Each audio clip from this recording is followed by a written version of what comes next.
Hey everybody, I'm Ben from InterNACHI. That's the International Association of Certified Home Inspectors, world's largest organization of home inspectors. And this is a free webinar that we do just about every month on NACHI TV, NACHI.TV, NACHI.TV. I'll take you there. So it looks like that, NACHI.TV. It's got the old TV with the rabbit antenna ears. And you can register for a free webinar. We do things about anything you want to know about home inspections. We go through the process of performing an inspection, performing inspections on certain systems. We have special guests. There's questions and answers. If you register and then you have to go somewhere and you can't attend the live event, no big deal. I'll send you a recording of the webinar so you won't miss a thing. You can watch it later. So go to nachi.tv and register for a free webinar coming up. Even if you can't make it, just register anyways. And if you are live online, feel free to ask questions. So if you registered for the webinar, you click the link and something popped up on your computer screen where you can chat. So I can't see you. You should be able to see me. I can't hear you. You should be able to hear me. And if you want to say hello or ask a question or talk to other attendees of the webinar, feel free to just chat something. That would be great. We had several hundred students register for today's live webinar class. That's great. At the end, if you stay for the whole event, you get a certificate of completion, and it's good for InterNACHI continuing education credits. So let's go here. So today's presentation is how to perform a home inspection. And it is about how to perform a home inspection. We're going to go through a home that I inspected. So we're going to inspect that house by going through all the pictures that I took during the inspection.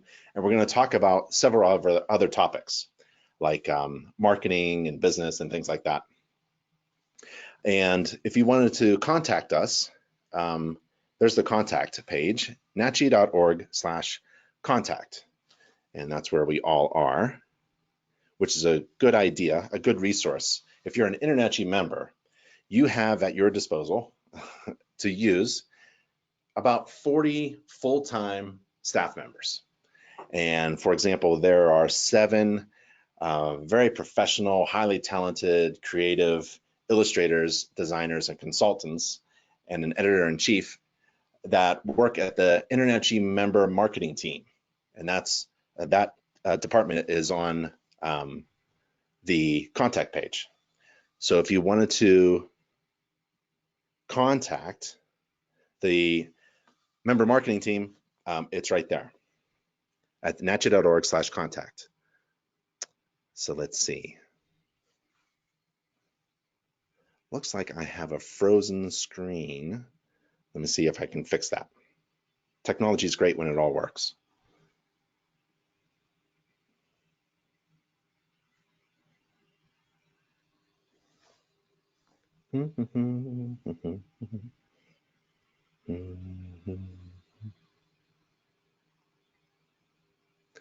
Let's see if we can get this.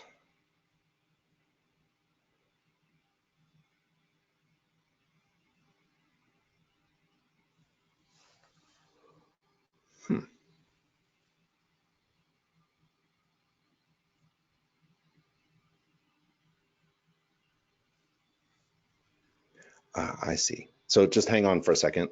Looks like GoToWebinar has crashed a little bit. Let's see if I can pop up again.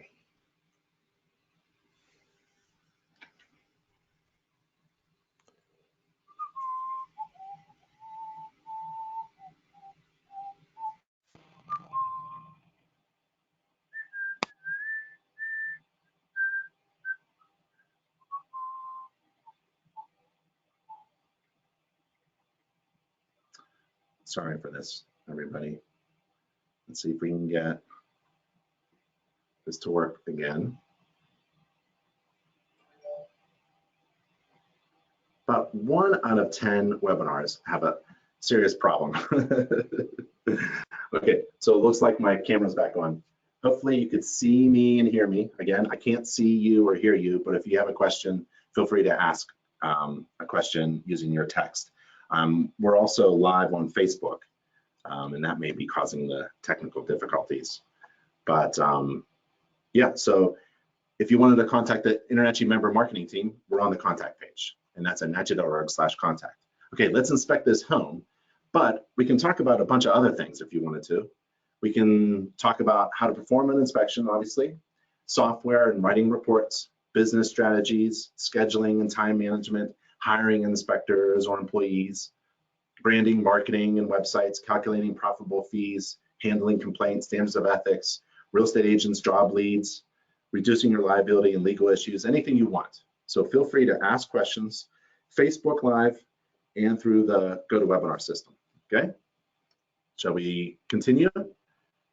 Can you all hear me? You can type in hello. That'd be fantastic if you can all just type in something in your little text area. That'd be great. All right, James. Hey, Miss LaPlante. How are you? Nicole, Eric, Angela, fantastic. Okay, so let's do a home inspection on this house, okay? Everything we do at InterNACHI is accredited.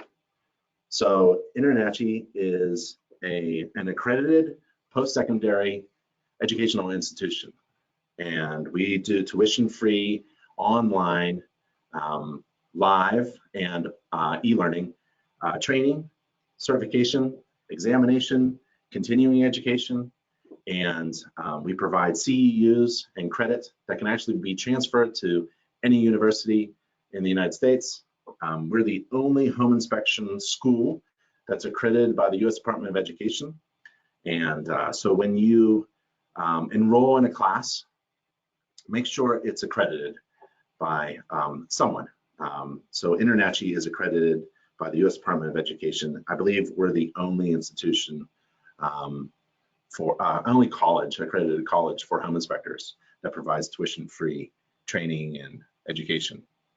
And that's at internachi.edu. And the .edu domain name is a good indicator of an accredited institution. If you don't have .edu, it could be just a for-profit company. So that's all I'll say about that. Look for schools that are accredited. Performing a home inspection is fairly straightforward.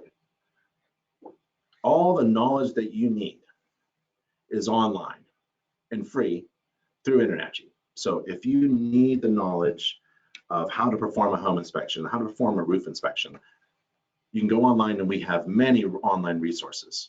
And you take those training courses and you learn how to perform a home inspection or a roof inspection or a furnace inspection. We have videos as well.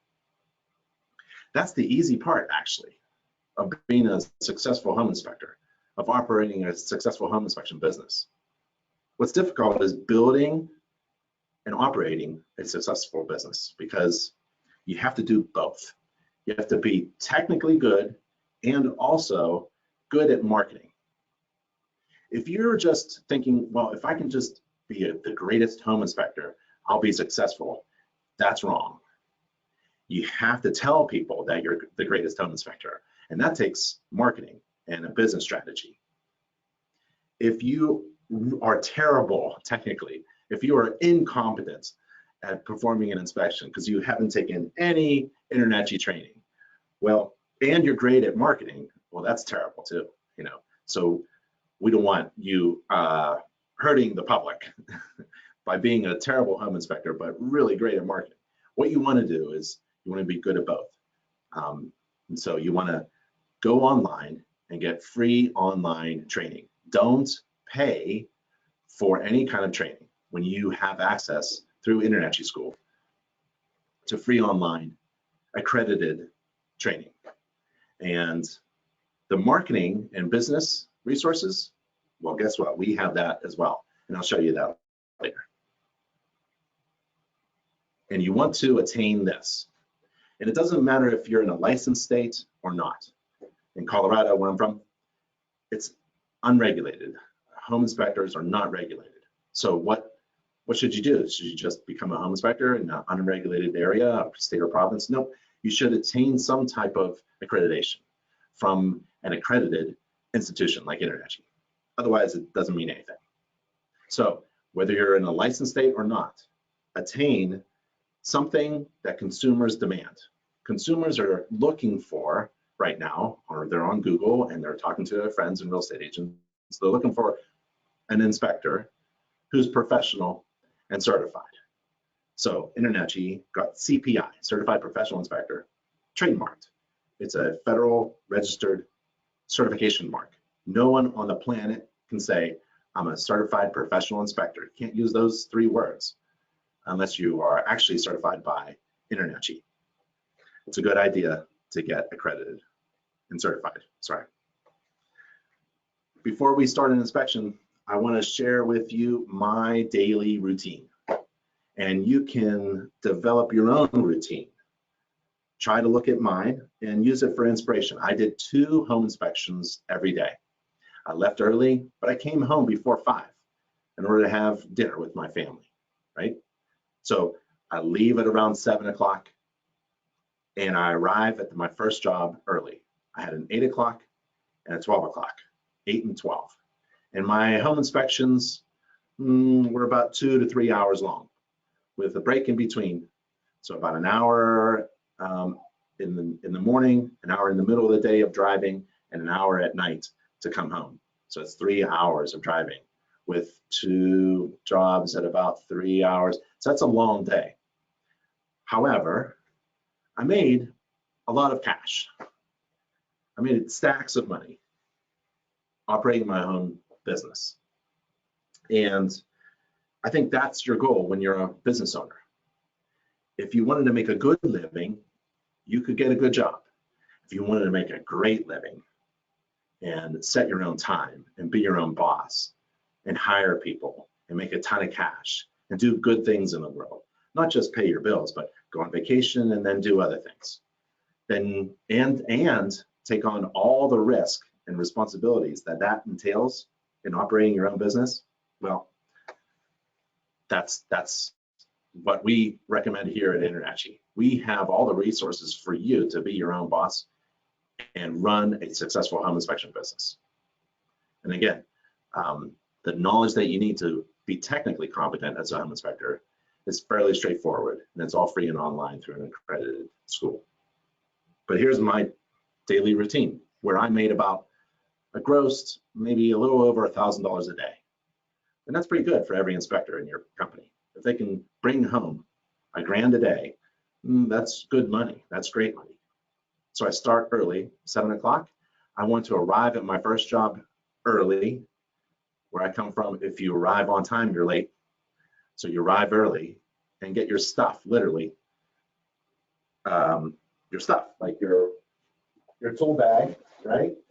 Your appearance, get your business card out, get your tools ready, maybe even set up your ladder if you're going to use a ladder, ring the doorbell, introduce yourself, make sure the neighbors know about you, stick a sign in the yard, maybe some door hangers, get yourself ready to do an inspection with your client.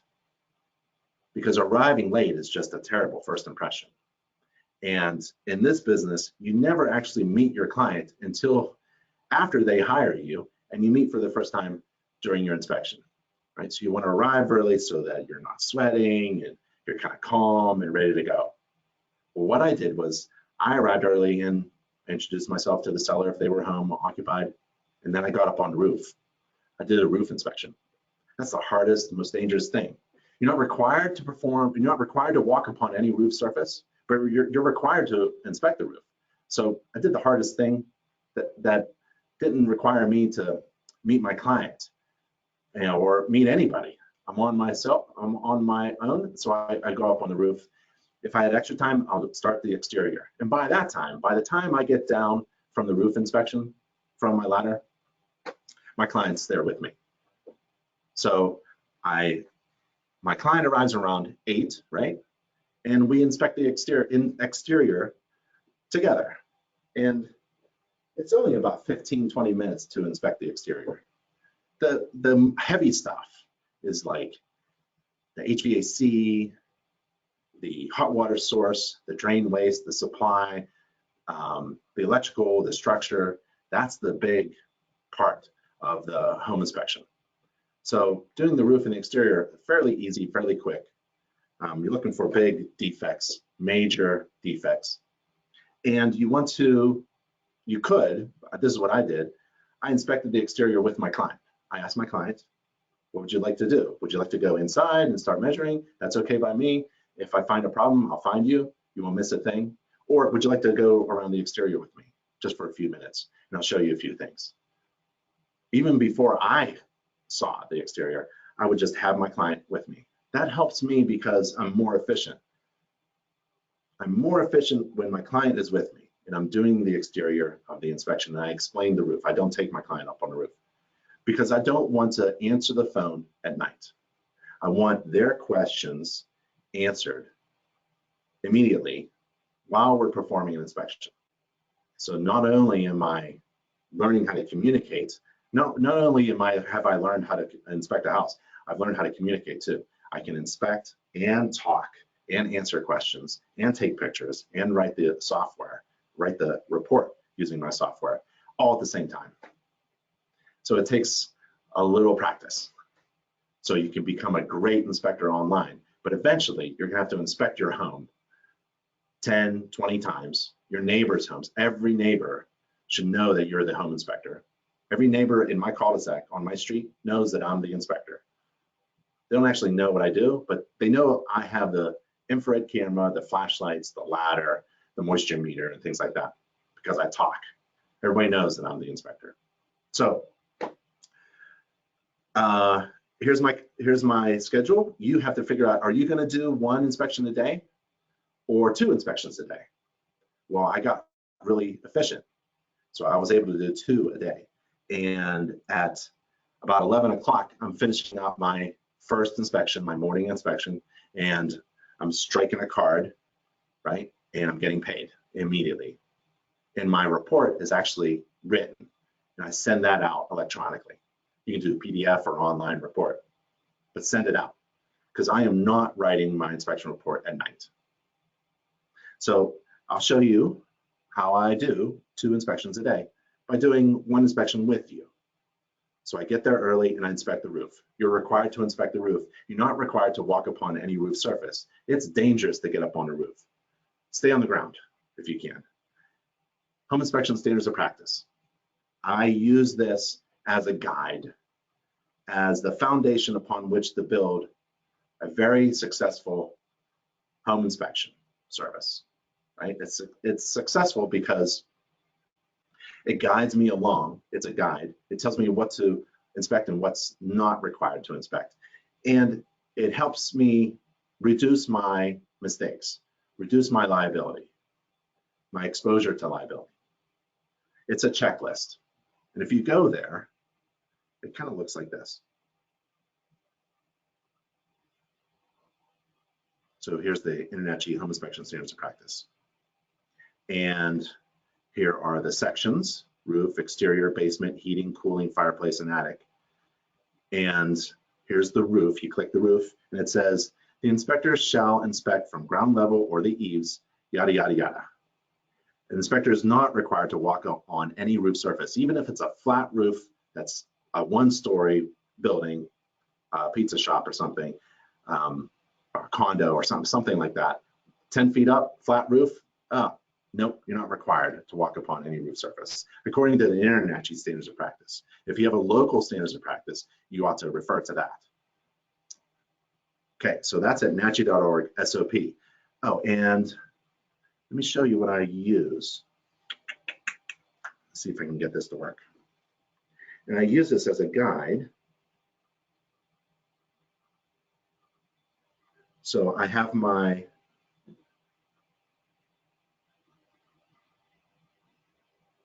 let's see. If I can get this to work, I'll show you my software.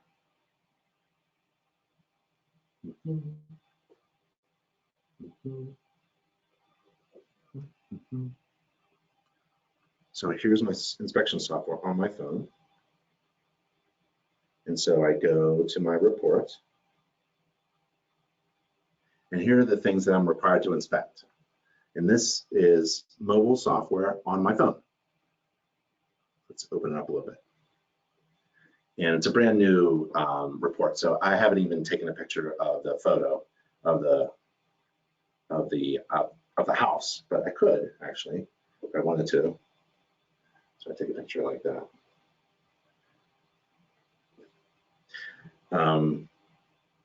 So if I go to roof, it's a couple of things that help me here. It helps me remember what I'm supposed to inspect. So according to the standards of practice, I'm required to inspect a few things, and then I put that into my checklist. It could be a document first, like a Word document, and you write it out, what you're going to inspect, and then you incorporate that checklist into your software. You could start with a blank template or the InterNACHI residential standards of practice template that most software companies use. If the software that you're using doesn't have the InterNACHI residential standards of practice template, don't use I would question not using the software, or tell them contact InterNACHI. So you go to roof covering, and here are the things that I'm required to inspect, right? And there's some restrictions and limitations, and there are my defects. So if I find that I have exposed roof fasteners there, I just click the sentence.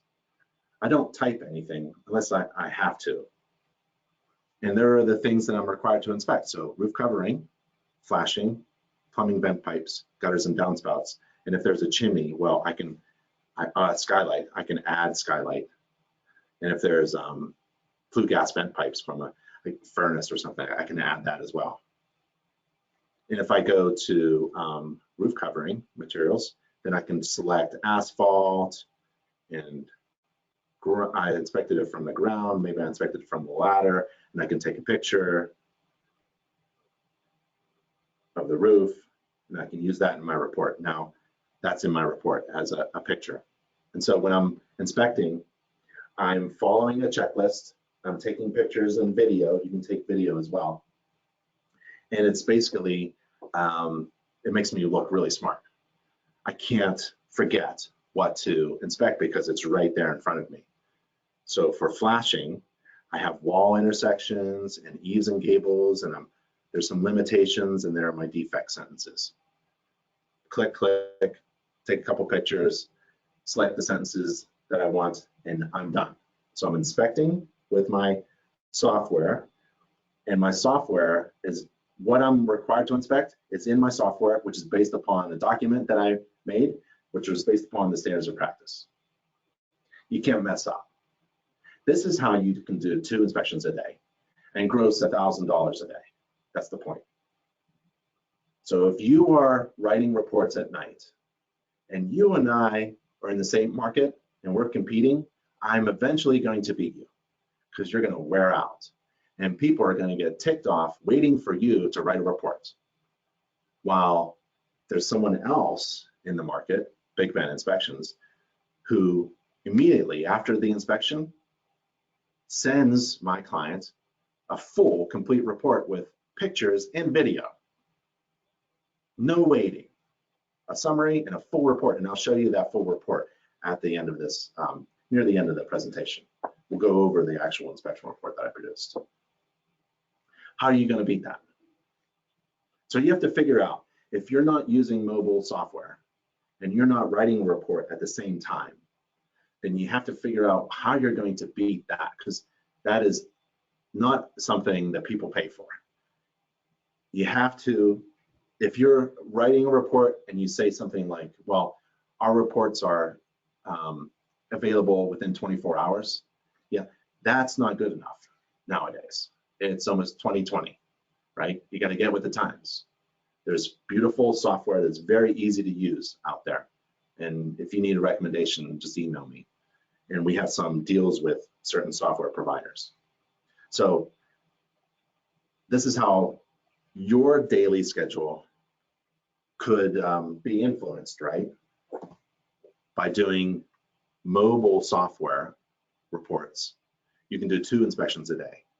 And you can have and a daily schedule like this, where it's not a 14-hour day and you're making a lot of money and you're doing 2 jobs a day and you're not working at night, right? So that's an example of how you can be technically competent at performing an inspection, but kind of miss out on the business strategy.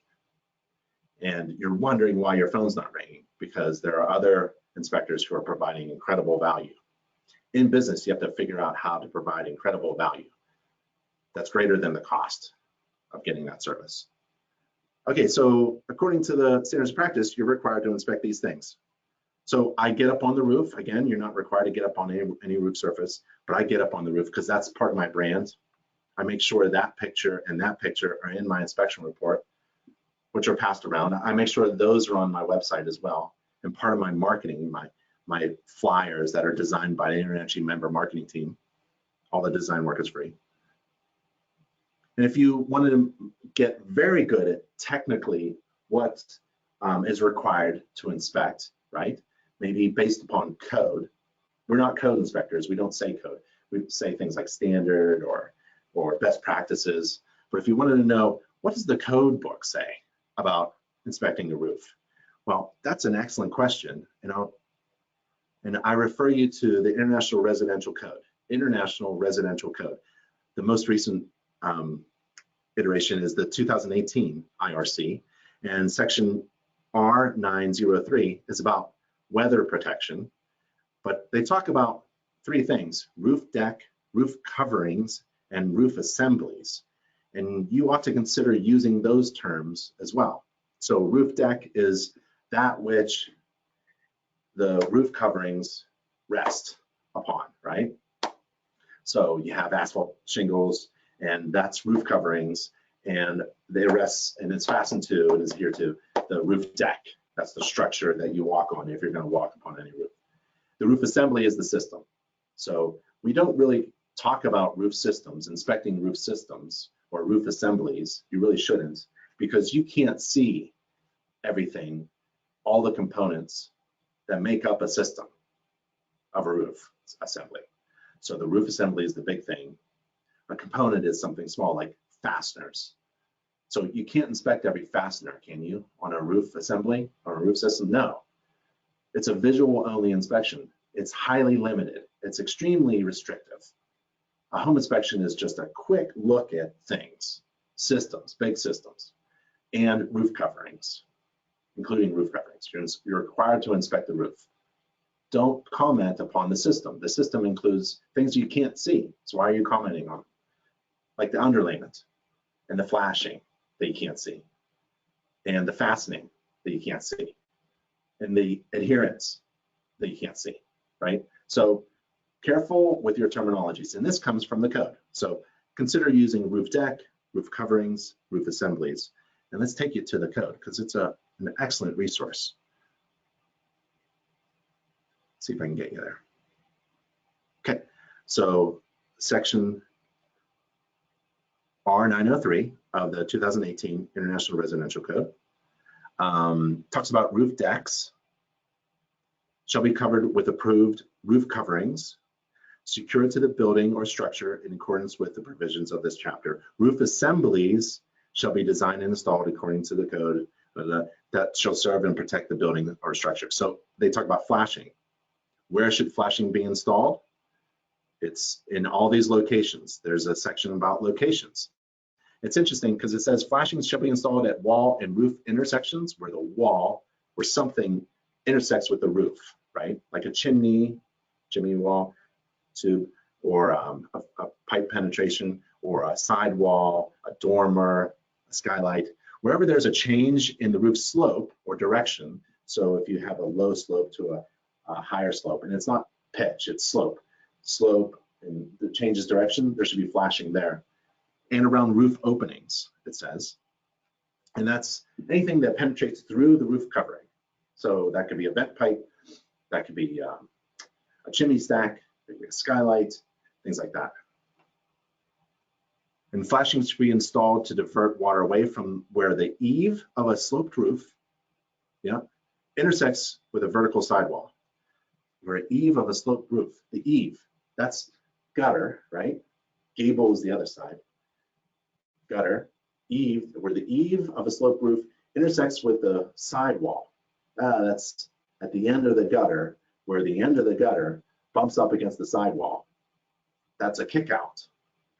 They didn't use kick out, but that's what they're referring to. We call it kick out flashing, where that certain area kicks water away out from the sidewall and into the gutter.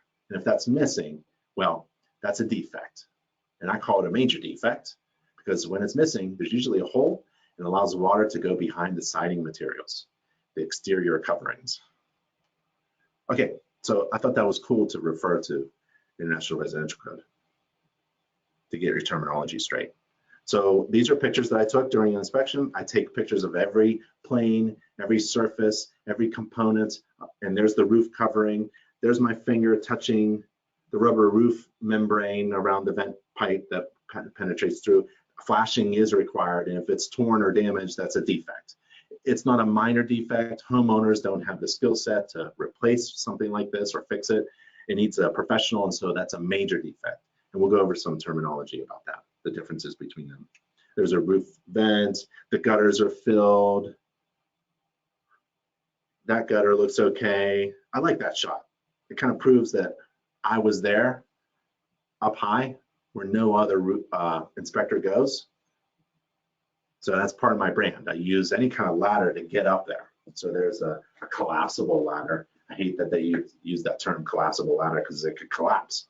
But just to get up to the very top, I'll use anything I can do. Drones are great.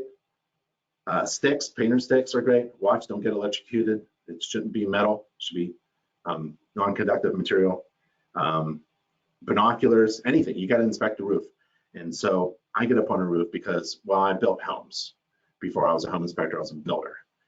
And I learned how to do it safely. So I have experience, the skill set needed to get up on a roof safely. And I don't recommend you doing this. However, you have to figure out how to beat me in the market if I have that advantage over you. If there's a value proposition that your home inspector is going to get up on any roof surface, you have to figure out how to beat that in the marketplace. So what you want to do as a business strategy is figure out how to overwhelm your client with incredible value that's greater than the cost. So if the value is greater than the cost, it's a good decision. And that's what your client needs to figure out. Is the value that my home inspector is proposing to give me greater than $500, then yeah, I'm gonna hire that inspector. Okay, so there's a sidewall, there has to be flashing there. It's hard to see the flashing in those areas because it's covered by the siding and the roof covering, but that is an attempt of me to see, confirm that there is some type of flashing there. I can't see everything, but I just want to confirm that there's some kind of step flashing installed. There's a gas furnace. There are some stack minimums. That's in the code as well. And it's in the InterNACHI's online courses about how to inspect furnaces and chimneys. That's a gas vent pipe. And what I want it to be is at least 2 feet off the surface of the roof. And if there's anything within 10 feet, it's kind of like a masonry chimney. Anything within 10 feet, it's got to be up 2 feet. So there's some restrictions on there. And if you just remember like the code, the 3210, that's pretty good. But for gas, it's 2 feet. So that's me checking it out. Little minor rust on the collar to prevent water from penetrating through that metal chimney. That's okay. I really don't like the way the flashing was installed. Wind-driven rain can go sideways. It's very easy for water to go here. There's 4 inches, 6 inches of distance to get to the hole for water to penetrate through. These are not sealed. They really shouldn't be exposed. It wasn't installed very well. I would have done it in a different way where this shingle row comes all the way across and this is all shingle covering. And you only have a little tab here and you don't even have to fasten it. So there's some tricks to doing flashing well, and I don't think this installer did it well. So I'm going to pay attention to the underside and see if I can get underneath and look for water stains. If there are water stains, I'm going to call it an active roof leak. This is a problem. This boot here, this flashing rubber is just destroyed. And any roof nail fastener that you can see ahead is a potential water entry point, and that's a defect. And it's a major defect because most homeowners can't even get up on their roof. So you need to hire somebody to get up on there. I don't like the staining rust. It's not very old. I'm going to tap it with my screwdriver, but I don't want my screwdriver to go through anything that's rusty. This could be prepped and painted to preserve the integrity of the metal capping. So that's what I'm going to ask my client to do prior to closing, and then they can negotiate over it on what to do. You can't force any seller to do anything. So I'm working for my client, and that's a concern that I have. There's step flashing at where the sidewall of the chimney meets the roof covering, roof surface. And that's about it for my roof inspection. Angela says, seems like an awesome schedule. It just seems unrealistic with the way clients schedule with me and their realtor schedule.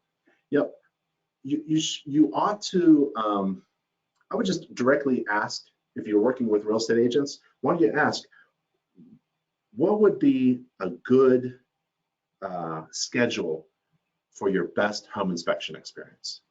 Let the real estate agent tell you that, yeah, I really like 8-hour home inspections. I've never heard of an agent who loves a really long inspection. They really like a thorough inspection, nothing too scary, because every house has problems and most homeowners don't even know about serious defects. Most homeowners are honest. They don't know that the roof is leaking, for example, and they don't want to stay there for more than 2 or 3 hours. Now, if you're in an area where you're doing like a 4-point or a roof inspection, I mean, you're down to minutes, like 15 minutes, 30 minutes, boom, boom, boom. But if you're doing a full home inspection according to standards of practice, yeah, 2-3 hours is about right. I don't think an agent wants to stay there much longer, any agent that I've met. But why don't you just ask? Why don't you ask the next real estate agent, you know, I'm trying to customize my service that fits your needs and your client's needs. And what would you say is a good time frame for a home inspection? Do you like morning ones? Do you like at 9 o'clock, 8 o'clock? Do you like it about 2-3 hours? Do you want me to stay all day? I'll stay all day. So what in my area, what worked was that schedule, 2 a day, in and out, in about 3 hours. Does walking the property with the client during the entire inspection slow the inspector down or distract? Daryl asks. Slows down just slightly, but it's worth it. So the amount of good things that happen when I slow down my inspection with my client is worth it. If I'm addressing, for example, questions and concerns from my clients while I'm inspecting, instead of addressing them later, that's a great way to be efficient with my time. Business strategy is to address your client while they're there. If they have a concern, I want to address it right now. If my client, I hate when my clients are not there, because undoubtedly inevitably they'll have a question, a series of questions about what happened at the inspection. What did it smell like? What did it look like? And they don't know because they were in California and I was in Pennsylvania or something like that. So I want my client with me. That's why video is great for absentee clients.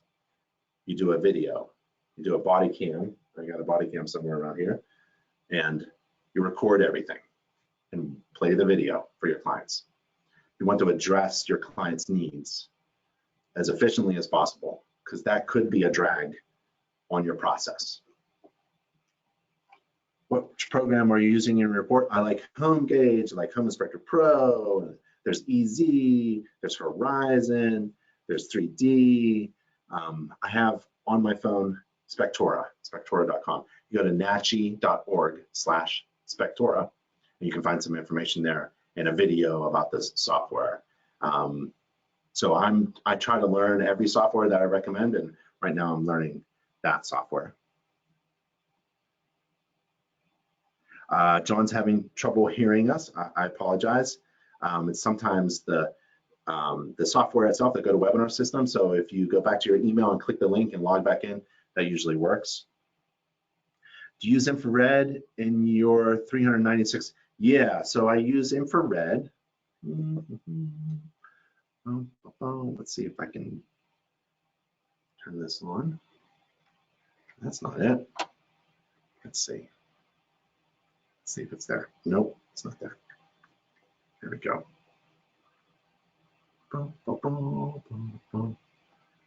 Let's see if I can show you what I've got. If I can't, it's okay. I'll answer your question.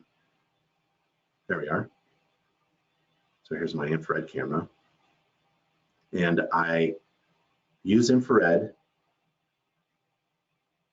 because it helps me do a better job as an inspector. And so if that's one of the main purposes of helping me do a better visual inspection, then I'm not really going to invest a whole lot of money into a camera that's going to be kind of like a flashlight. So an infrared camera is like a flashlight. Don't freak out about infrared. This is a FLIR C2, one of my favorites. The C3, I'm having problems with the Wi-Fi and the connection between that and my computer, but the C2 is really cool. There are others, I think an E5 or E8 or something like that, or E6. The more money you spend, the more you see, basically. But I see it just fine with this infrared. And there are, things that you have to learn how this works. You don't want to interpret images incorrectly. So you want to make sure that you are using the infrared to help you see things that you wouldn't be able to see otherwise. And it's like a flashlight. The word flashlight, is that a flashlight right here? The word flashlight doesn't appear in the standards of practice. So one could argue that using a flashlight during a home inspection is exceeding the standards of practice. That'd be that one. So here's a flashlight. It's a really good flashlight. And it allows me to see things I wouldn't normally be able to see without it. So a flashlight allows me to see under, in that corner, under the table, right? Because without it, I can't see much. But with it, I can see things that I wouldn't normally be able to see without using a flashlight. And every home inspector is okay with using a flashlight, right? Same thing with infrared. If I could have my infrared camera, an infrared camera allows me to see things I wouldn't normally be able to see without it. And there's the table there. And the cool thing about infrared is I can see things that are cool and warm. It's temperature differences. So that is a cold area right there. I bet there's a lack of insulation underneath the wall outlet. You can just see the cold air dropping on the floor. Actually, I haven't looked at this area. So there's the studs, there's an InterNACHI TV sign, and it's not X-ray. You don't see through walls. You see surface temperature with the infrared. And what I did was I use it on every inspection. If I'm going to use a flashlight, why not use an infrared?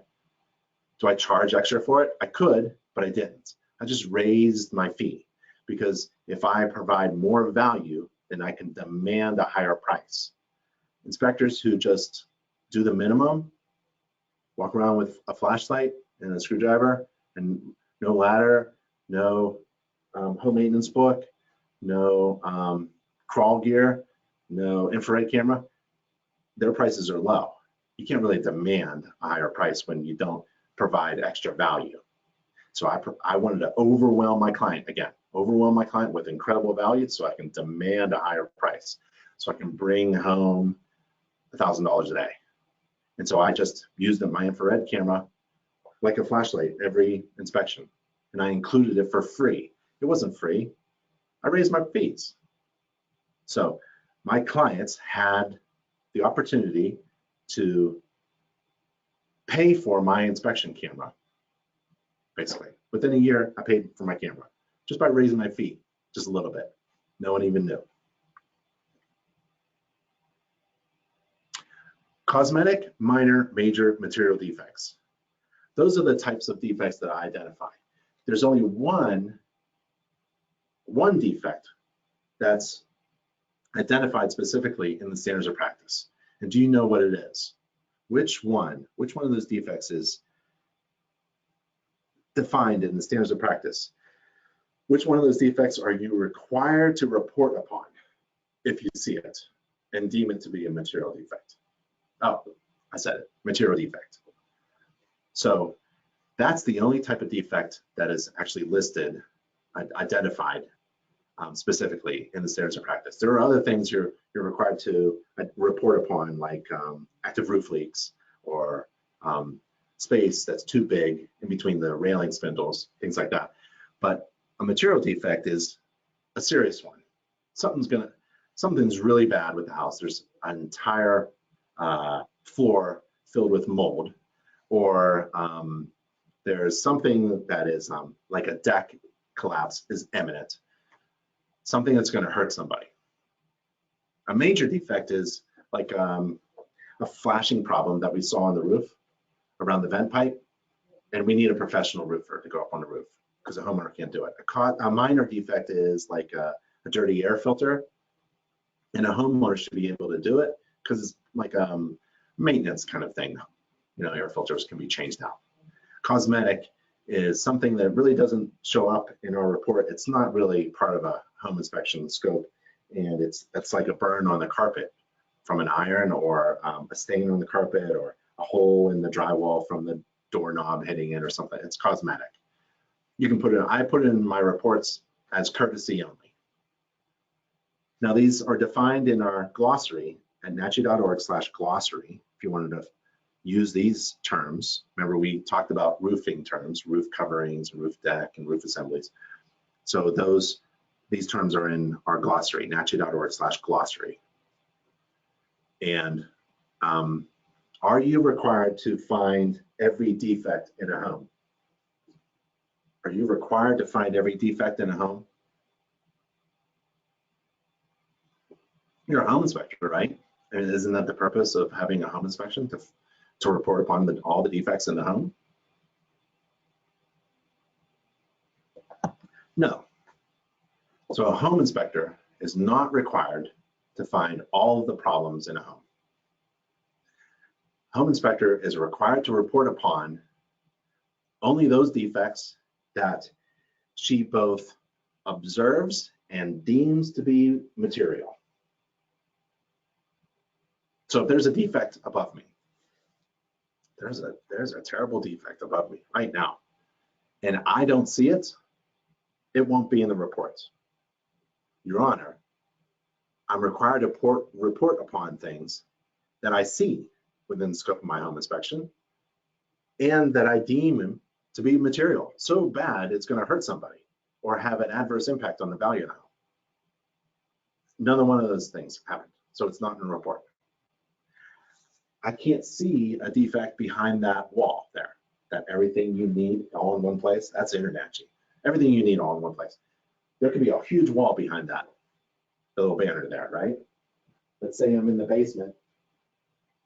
Somebody puts a cabinet on the foundation wall right there. That's happened to me. The seller moved the cabinet on a vertical crack in the poured concrete foundation wall, and it was leaking water, right? And I couldn't move that cabinet. It was huge. It was like an old TV cabinet when the TVs were huge and big and heavy. Couldn't move it. The seller moves the cabinet as they leave the house. Homeowner comes in. There's a huge crack in the foundation. And there's water streaming out of it. Nope. I didn't see it. Couldn't see it. Can't report upon it. Let's say I did see it. Let's say I saw a vertical hairline crack. No displacement, no separation, no water. I saw the crack. Maybe I reported upon it. I took a picture of it, crack in the foundation wall, hairline crack or something like that. Later on, it moves, right, and leaks water. Well, I'm not required to predict future events. If the foundation looked in good shape when I took a picture of it, well, I'm required to report upon the condition at the time of the inspection. If it leaks water through that crack a week later, I am not responsible for it. This is not a warranty or a guarantee. So if you get a call and say, hey, I just moved into the house and there's a crack in the foundation, you should go, wow, I don't think I saw a crack in the foundation. I'll take a look at my pictures and my report. I don't remember a major defect in the foundation. Could I come over and see what you're seeing? Yeah, come on over. And when you come down into the basement or somewhere in the house and there's this big defect, from 20 feet away, you should go, holy cow, look at that. You know, that wasn't there during my inspection, right? It must have been covered up or something. And then you take out your pictures and you scroll through them, because you take pictures of everything. Take pictures of the whole room. I'm trying to figure out how home inspectors can take a 360 picture and image. So you just click and you move on. Click. Every room is just, every inch of every room is taken a picture, is captured with a 360 camera. The 360 cameras are coming.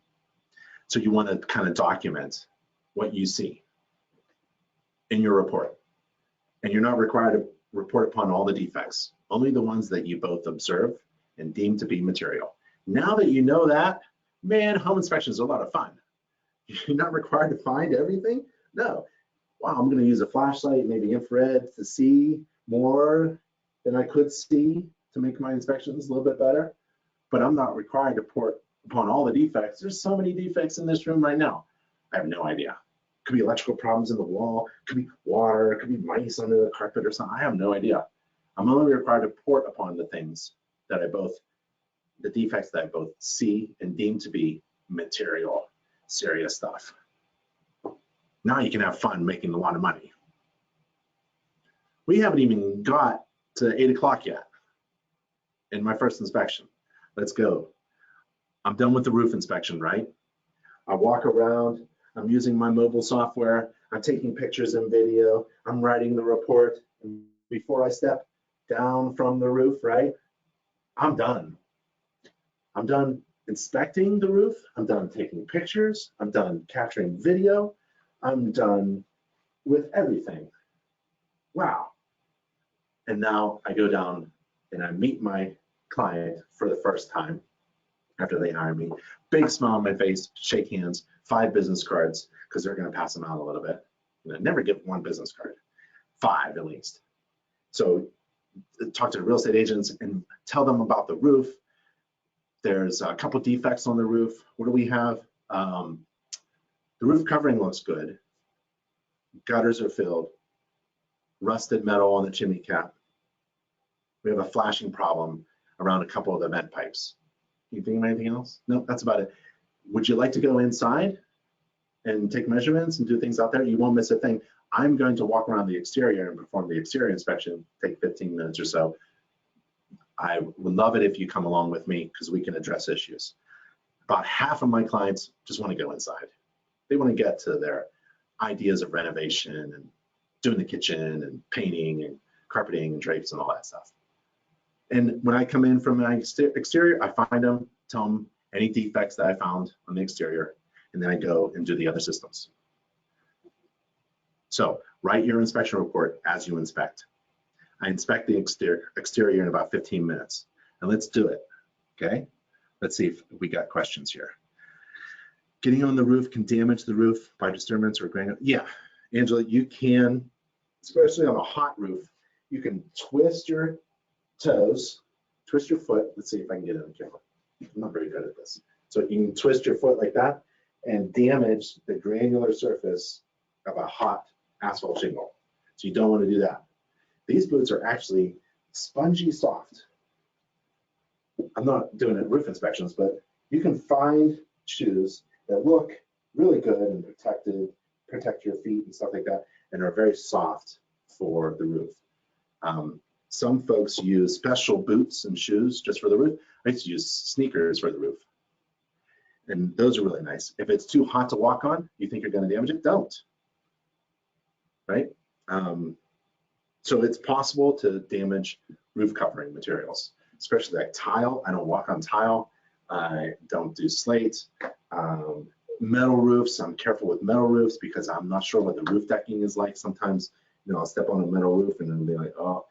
So careful. Asphalt shingles is kind of fun, but that's for me because I'm experienced and I'm safe in doing the roof inspection and walking on a roof. Remember, you're not required to walk on a roof. Okay, have you used IR inspection as an auxiliary inspection? I haven't. I supported my core service, my home inspection service, by adding on certain things to make my core service, my home inspection service, the best thing in the market. Instead of having a good home inspection and a good ancillary infrared and good ancillary moisture meter inspection and a good this kind of inspection and that kind of, and like people love bundled. So I bundled all of my other stuff that I used in my big tool bag, right? And I brought all this stuff. I would even swipe, well, I still have it here. I would swipe for mold, right? If they wanted to, because I'm ready to go with other types of value propositions. And I demanded higher prices because I overwhelmed my client with value. And infrared is one of those easy decisions that a home inspection business owner can make. Buy an infrared camera, it's the shock and awe. It actually helps you perform a home inspection, but it's the fun stuff. Infrared is that fun thing, that value thing that you get that's kind of fun. It's, I'll tell you a short story about value and the word commodity. You should look up the word commodity. So you go to a clothing store. So I would go to the men's jewelry area, and you know the watches are there, and there's 100 watches, and to the left are the cheap watches, inexpensive. They tell time. They're like 10 bucks. But over here, there are these watches that are like $100. They do the same thing. They tell the time, right? Now I don't know why people wear watches because we have phones, but you know they do the same thing. So all home inspectors are actually doing the same thing. We're all doing a home inspection according to the standards of practice, basically writing a report, looks the same. So how can one watch demand 10 times more than the other? How can one home inspector demand $600 while the other home inspector is doing it for 200 bucks, right? It's because of the perceived value. If the perceived value is much greater than the cost, then it's a good decision. And as a consumer, if I see value in those really expensive watches, I'm going to purchase one of those really expensive watches over here. And I really don't care what the price is because I see incredible, overwhelming value. Even though they're doing the same thing, they're telling time. So as a home inspector in your market area, you don't want to be a commodity. You want to be something special. You want to be demonstrating incredible value and demanding a higher fee. Because you know on the other side, if the perceived value, right, I perceive that value is much greater than the cost, then it's a good decision for me as a consumer. I'll buy that expensive watch all the time. I'll rent that really expensive rental car all the time because the perceived value of having, I don't know, heated seats or something is much greater than the rental cost. Maybe it's highly gas efficient, energy efficient car. That's the value. I'll pay more for that rental car. It just goes on and on about commodities. So look up the word commodity. It means interchangeable without any difference. And you don't want to play in that world as a home inspector, even though we are. We're all doing a home inspection according to the standards of practice, all writing a report, we're all looking at the same stuff, saying the same thing every day. What's going to distinguish you from all the rest? That is your brand. Your brand is something you should work on as a business strategy. You have to work on what your brand is, the answer to the question, why should I hire you instead of the other person? The brand is, why should I buy this expensive watch when I can buy a cheap watch that does the same thing? Work on your brand. Who can help you work on your brand and your marketing and your business strategies? So we have, for example, a home inspection business course. InterNACHI has a free online home inspection business course, and it's open to everyone. You don't have to be a member to take it. You can just register. I think we ask your first name, last name, and email or something like that. And then you go to chapter 11 of the InterNACHI free online home inspection business course. And that's a really cool chapter because we go through a real life example of how a home inspector calculates a profitable home inspection fee according to the amount of time it takes and his desired annual salary and the cost of running a business and all that stuff. It's really a great chapter about free online home inspection business course. Okay, so this is what I do. I often get on a track and I don't know what I'm talking about. So, we start the exterior. Okay, we're going through the exterior and here's pictures of the exterior siding, which is in contact with the ground, which is a bad thing. You want clearance. I like 6 to 8 inches. I like at least 6 inches, 8 if it's a hard surface near the bottom of the siding material. That bottom of the siding material is actually covered up with several inches. I could see another row of the siding underneath the mulch. So that's a defect. I'm gonna put it in the report. It's a click of a picture and a click with my finger to say this a sentence. The picture is associated with the sentence of the defect that I observed. It's in my report. I'm moving on. I do not have to inspect detached buildings like barns and things like that, and sheds. But I do as a courtesy because they're kind of fun to inspect, especially when they're in this condition. So the roof is shot, the structure is being eaten by moisture, damaged by moisture, eaten by bugs, and there's a lot of problems inside the small shed, which is no big deal, but I put it in the report as courtesy because it's just fun for me to inspect. Oh, we have a question. Let's see if I can do a poll.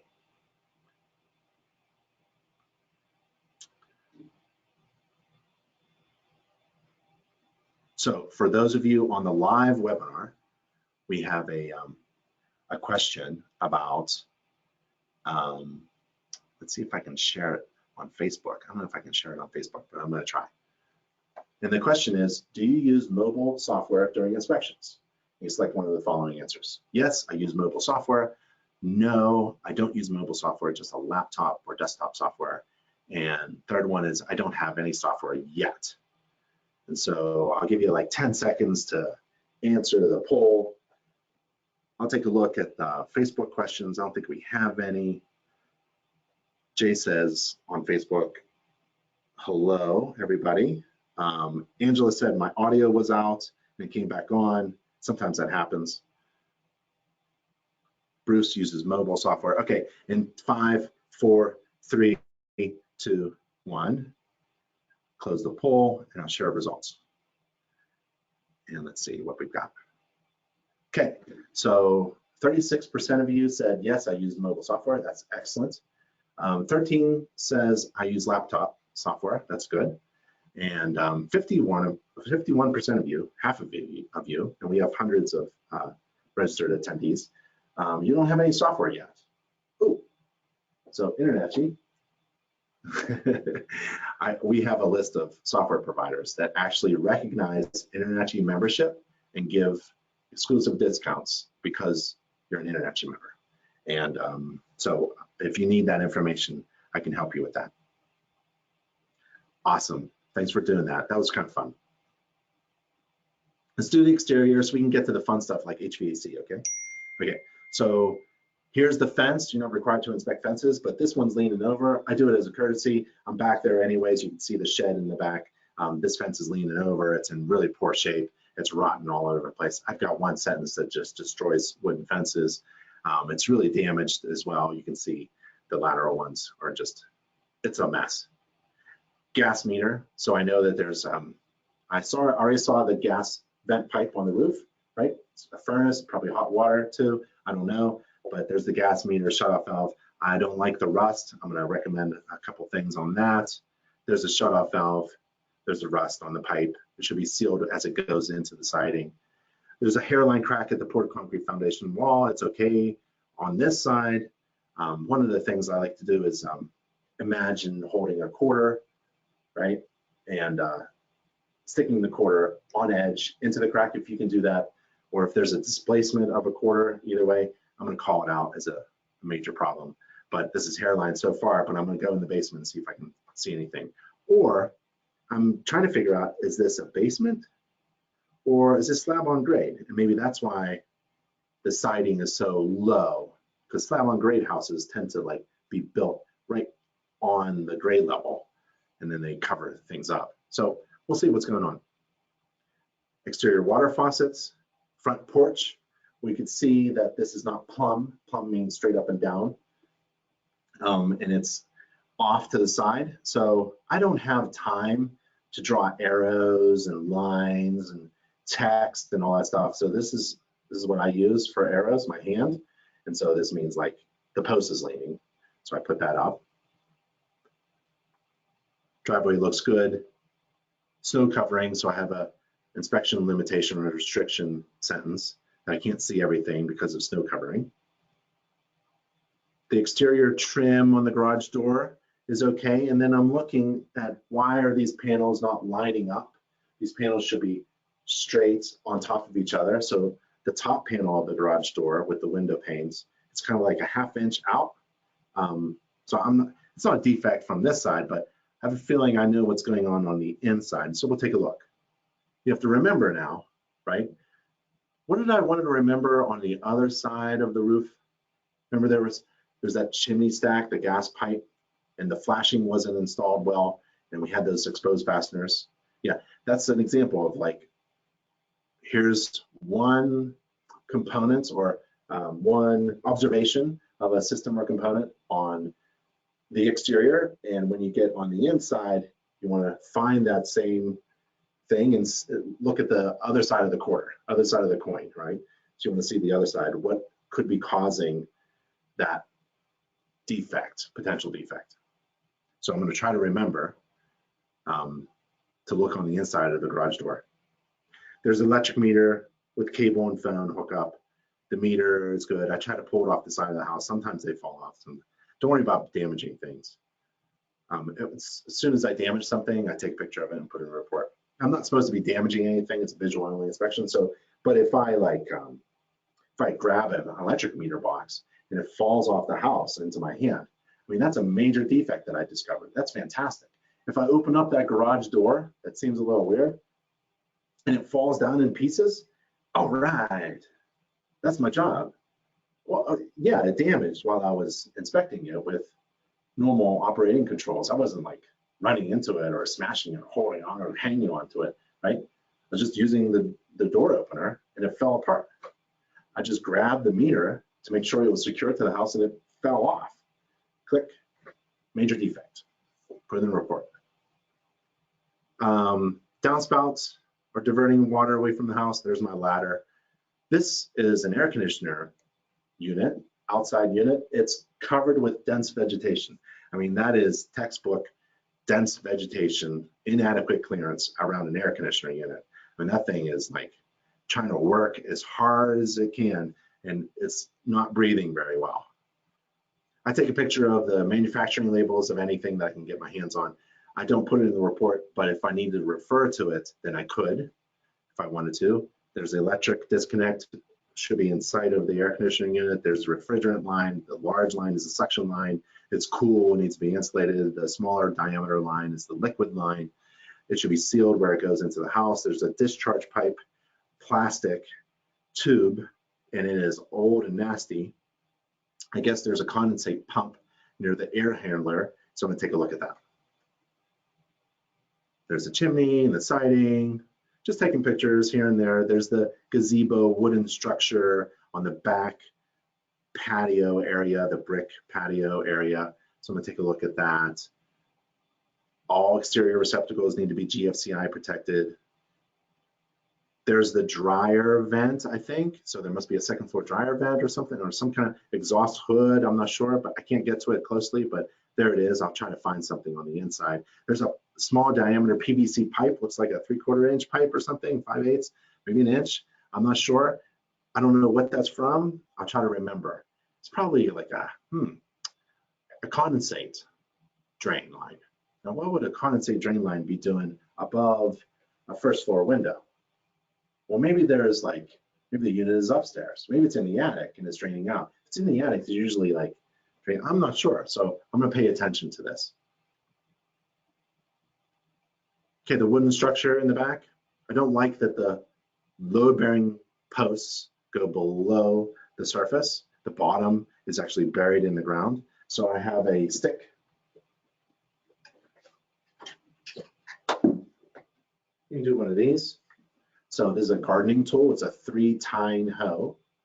I heat up one of the tines and straighten it out so I can poke things, and then keep the other ones curled so that I can grab things and put it back like insulation and a band rim joist. I can grab it. It's also extendable. It's a gardening tool, so it's extendable. Oh, like that. So this fits in my tool bag here. Can you see my tool bag? Yeah. And I bring it to every inspection, and this is the same exact one I've used 20 years ago. It hasn't changed a bit, and it comes in really handy. So I'll poke the bottom of the post to see if there's wood rot. Or I'll bend over, you know, and use my screwdriver. Or you know, if you have a hammer or something to tap, you know, you can do the sound thing, right? Let's see. Should I report hairline cracks because they can cause moisture intrusion? Angela, I report the hairline crack, and I make a recommendation to monitor it if it doesn't meet those criteria that of a major defect that I mentioned before. Richard notices that the crack is wider at the top. Yeah, so on a poured concrete foundation, hairline cracks are common because when the concrete dries, cures, it tends to shrink.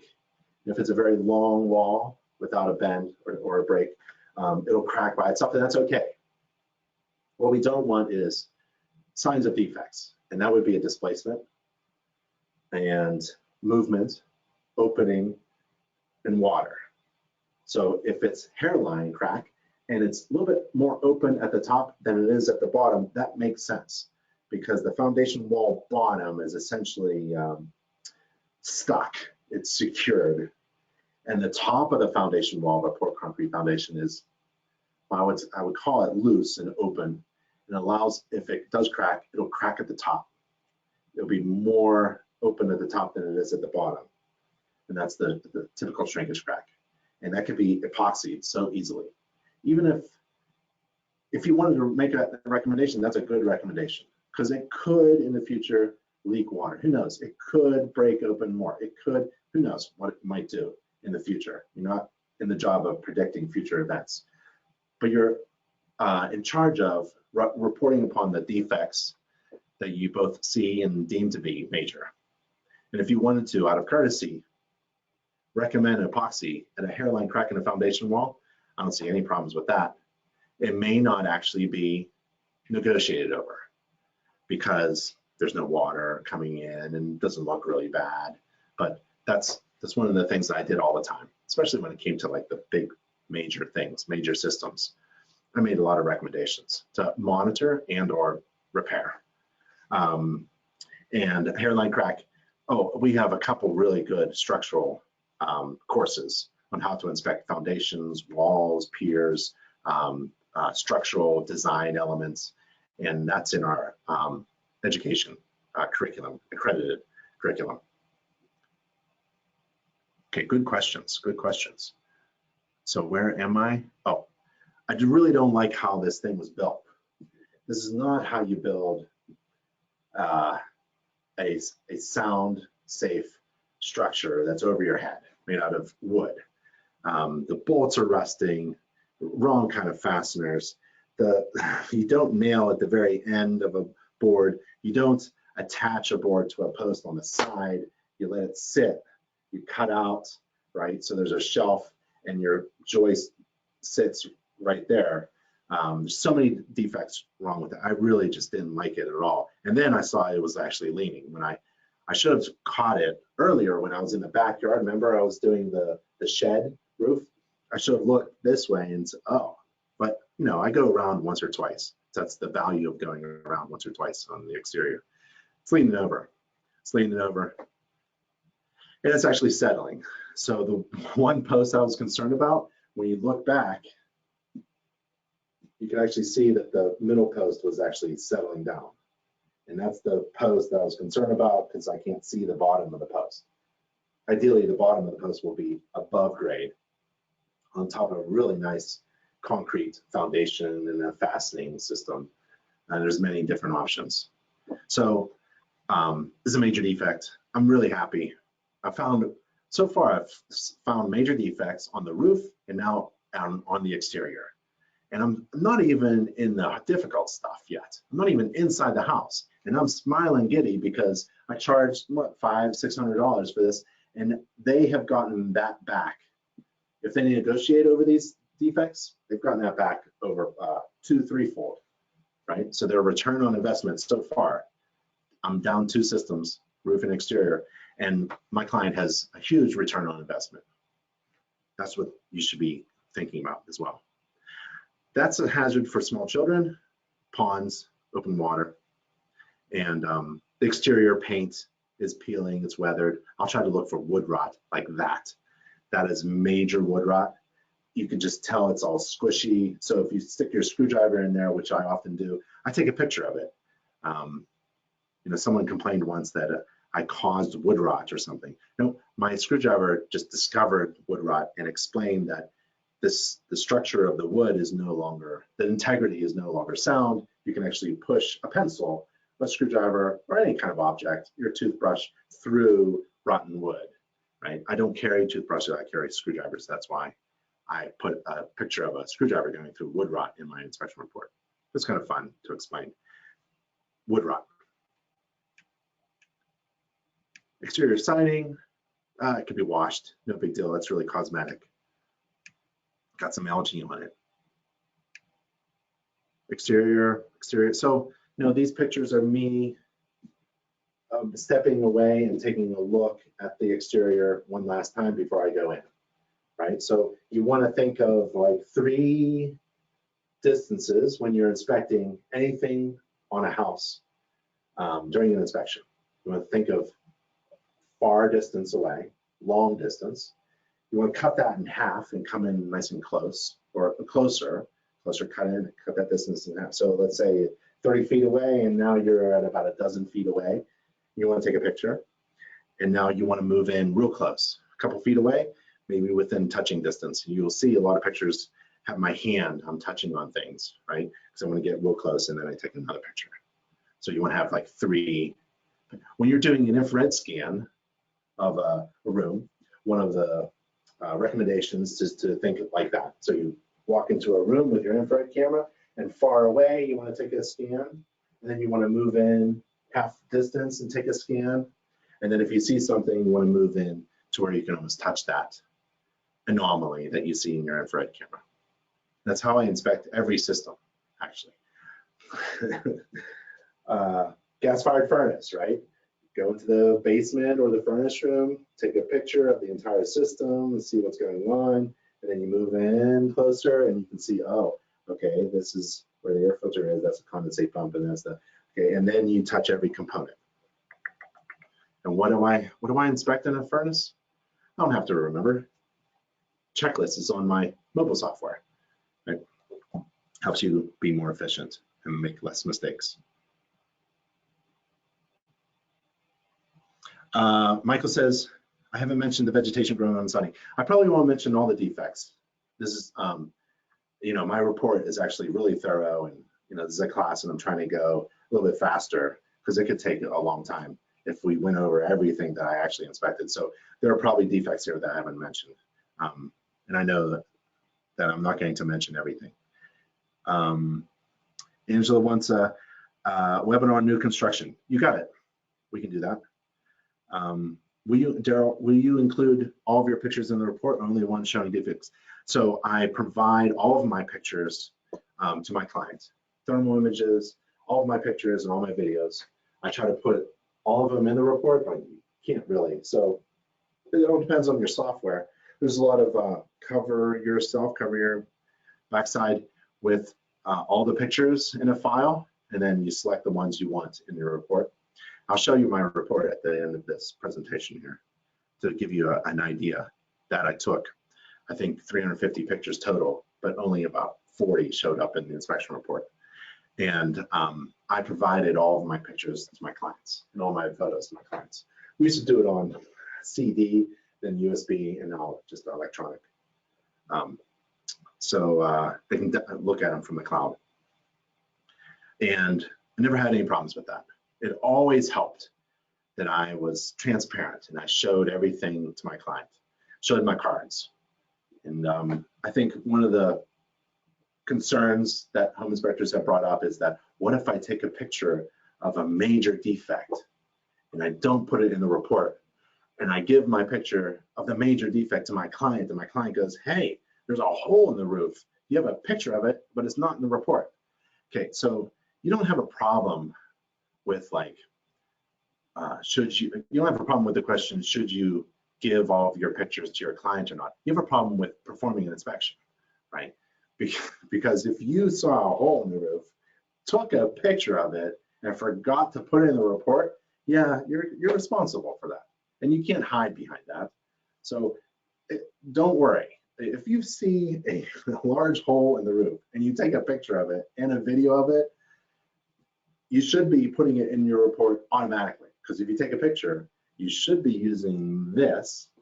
And if you take a picture of a defect, it will appear in your software right where you want it, with the sentence that this is a defect. Okay, so that's another way to eliminate mistakes. Way back when I was doing inspections with paper and pen, we actually did paper and pen. Yeah, there could be a lot of error there. Taking a picture and forgetting to put it as an attachment with the document that you printed out. Nowadays, you know, it's 2020 almost. It's time to use software that helps reduce your liability and helps reduce making mistakes. It makes you more efficient and actually adds perceived value to your service because you've got your software rocking and rolling. Scott, are you using your phone to take pictures or using digital camera? So I used to carry a pouch with 2 digital cameras and then connect them to my computer and download the pictures. Now, you know, when I started doing inspections, I did inspections in Pennsylvania for 12 years. We didn't have these. We didn't have iPhones. We didn't have mobile phones. We had these PDA things that I did inspections with. So I did this, and then I downloaded the pictures with the cameras. Now it's all incorporated. So use your phone, has fantastic image capturing and video capturing and audio capturing features. And again, you take a picture while you're at the system and you select the sentence that you want in the report, and that picture and your defect sentence, your narrative that we call, the group of sentences that describes the picture that you simply select. You don't type in anything. I don't even type. I can't do my thumbs like my daughters do. So you can do voice command on most software. You know, if you have to write a sentence, just use the voice command. And it pops right into report right where you want it. So yeah, it's a great way. I highly recommend all home inspectors using mobile devices. Done with the exterior. Now I want to inspect for the next hour or so the big stuff: HVAC, hot water source, water supply, drain, waste vent, plumbing, and then I'll get to electrical and structure. HVAC, there's a thermostat. Take a picture of the thermostat. That's an old thermostat. Should be programmable. It's not. There's the HVAC system. It's a gas-fired furnace. Remember the gas meter on the outside with the rust? Gas shutoff valve for every appliance. Air filter, I show my client where the air filter is, the size, the direction, every 30 days, yada, yada. There's how you access the air filter. The bottom panel comes out. There's the burners. This is a natural draft furnace, so the burners are open. They're burning combustion air that comes from the air of the house. There's a couple things you can pay attention to. Just take our HVAC course. I take pictures of every system and components. There's a lot of wiring on these old systems and the new ones, but there's a lot of sensors as well. This is the part of the heat exchanger. I like to take a picture of that because sometimes there's some funky stuff there. I don't see anything wrong. There's no service switch, so it's hardwired in. How do you get to the air filter safely? Well, you know, a service switch would be really nice. So that's what that means. That is for me, right, to remind myself that there's something wrong here. So again, I don't have time to draw little arrows. and little circles and write text on my images. I just do that, right? And I point, use my finger. This is a great moisture meter as well, your hand. So there's no service disconnect. There's a refrigerant line. We saw it on the outside. There's a condensate line coming from the air conditioner. Trap, drain into a condensate pump. Remember the tube on the outside was kind of nasty? The tube on the inside is kind of nasty. So I'm going to recommend that that be serviced and cleaned. And there's the vent pipe connecting pipe of the gas-fired furnace, the vent connector, or the vent connector pipe, I like to say, the metal pipe, that takes the exhaust gases from the furnace appliance into the chimney stack. And we saw the chimney stack on the roof, remember? The collar was rusted. I don't like the clearance. There's no clearance here. I'm not a code inspector, but I'm gonna call this out because that thimble is like a double protection, right? But I'm not sure if that should be a 1/2 inch clearance or 1 inch clearance from the drywall or not. And it looks like the drywall was installed after that was installed. I don't know what's going on. I don't like combustible materials near a really hot furnace. And the exhaust pipe is, we're in hundreds of degrees. The exhaust gas is coming from a natural draft furnace heat exchanger. That's hot, man. So I'm gonna call this out. And if the HVAC guy comes and says there's nothing wrong, great. Let that technician say everything's fine. There is no fire hazard. That's fine, I can do that. And I'm kind of concerned about the slope too. You know, that's that furnace there and that flue of the hot water tank coming in at a weird angle because the pipe's got in the way. It's kind of flat. So I've got two concerns now. I've got the rusted collar at the top, poor flashing around the chimney stack at the top, remember in the webinar? And then I've got this vent connector pipe that's almost level, and I have an inadequate clearance from combustible materials. I've got really great things for reasons for recommending HVAC service and cleaning and further evaluation. Drain waste vent plumbing. I can't find any. Everything's finished and there's no basement. So I go down to the first floor and I'm looking for, there's no basement, there's no crawl space. So those foundational cracks, they went down to a foundation that wasn't a walk-in basement or anything or a crawl space. And this is the only pipe I see. And it's not part of the plumbing pipe. It's a radon mitigation system pipe because there's a little sticker that says something about radon and there's no meter. There's no sensor like the manometer, you know, with the red or blue liquid in it to show that there's a radon fan sucking the air into the system. There isn't that. And it doesn't look like it's labeled well or properly, or I don't know where this point is. I'm gonna pull out my phone, right? I have a checklist on how to inspect all of the features of a well-performing radon mitigation system. I bet this system was installed a long time ago. It doesn't have a couple of features that I'm looking for, like manometer and a good sticker that's easily readable. That's one of the things. It needs to be labeled. You got to tell people this isn't where the sewer is. This is a radon mitigation pipe. And the type of pipe might be wrong. It's schedule 10 instead of 40. And I can get that from my checklist that I have. And so I'm going to turn to my client and say the magic words. While I'm here, those are the magic words. While I'm here performing a home inspection only, would you like me to inspect this radon mitigation system? I have a checklist here according to modern standards. And we can see if there's any problems with the installation of this radon mitigation system. There could be some things wrong. I already see 3 things that are wrong that make it a concern for me. We're not sure if this is performing well. And there's only one way to know if a radon mitigation system is performing as the way it should be, is to test it. So, magic words. While I'm here, why don't you hire me to inspect this radon mitigation system itself, the pipes and electronics, and the fan.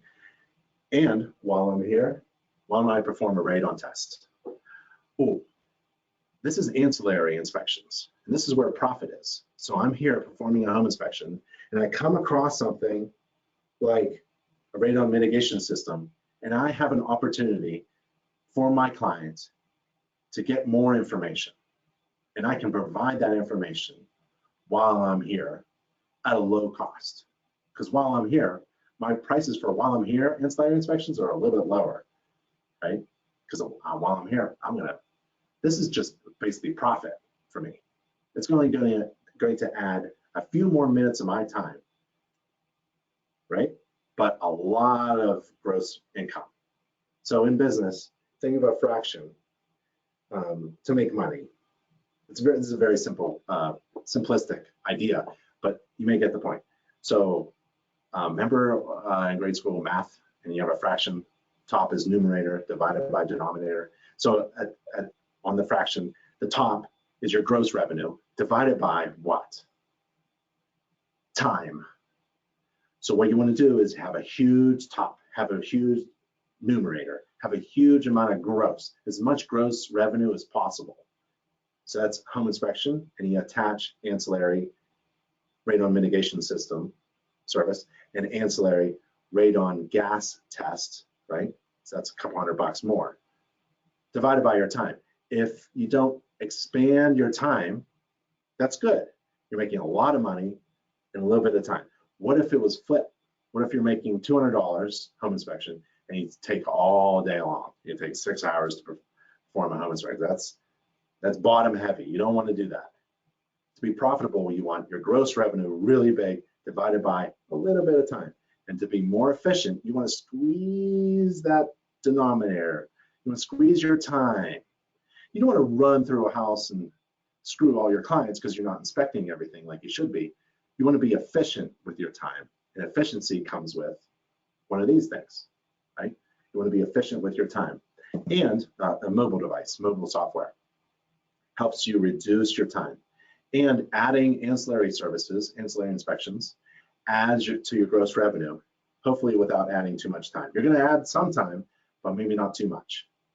If I can make another $300 in an extra 15 minutes, I like that rate.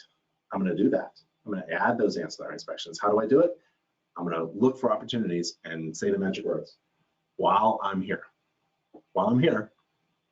While I yada yada. Okay? So ancillary inspections is where the profit is. And guess what InterNACHI does? InterNACHI has over 45 additional different types of inspector certifications, and they're all free and online. So if you wanted to be a certified home energy inspector, we haven't even gotten to the energy features of the house yet. You could turn to your client and say, you know, I'm a certified home energy inspector. Would you like me to add a home energy report to this home inspection? It'll give you a lot more information about energy efficiency issues that I see and how to correct them in order to save money. On average, my clients who order a home energy inspection and a report can save about $1,200 a year. That's a really nice weekend vacation for my family. Are you interested? While I'm here, while I, you know? So these are opportunities that you can do, and you can offer various types of ancillary services and be trained and certified in each one of them through InterNACHI School, free and online. Okay, so let's see. Just taking a look at the questions. Facebook, go to webinar. Okay, so right there is nachi.org/home-inspection-checklist. I apologize for the long URL. It's like an SEO kind of thing. So nachi.org/home-inspection-checklist is where you'll find the checklist to inspect a radon mitigation system. Just download it, it's free, and incorporate it into your software and get ready to say, while I'm here, why don't I inspect this radon mitigation system to make sure it's actually working? Let's take a look at the water supply. It's very easy, 30 seconds to inspect the water supply. There's a water supply coming in. Remember, there's no basement, so the water supply from the street is coming up through the slab on grade foundation. So this is the lowest livable section. It's all finished and covered with drywall, which that drywall was installed after this was, they put a lot of drywall up, so I can't see a lot of things. So they put drywall up against a really hot vent connecting pipe from the furnace. Shutoff valve, jumper cable, bonding, water meter, another shutoff valve. I don't see a check valve or pressure regulator valve. That's in my report.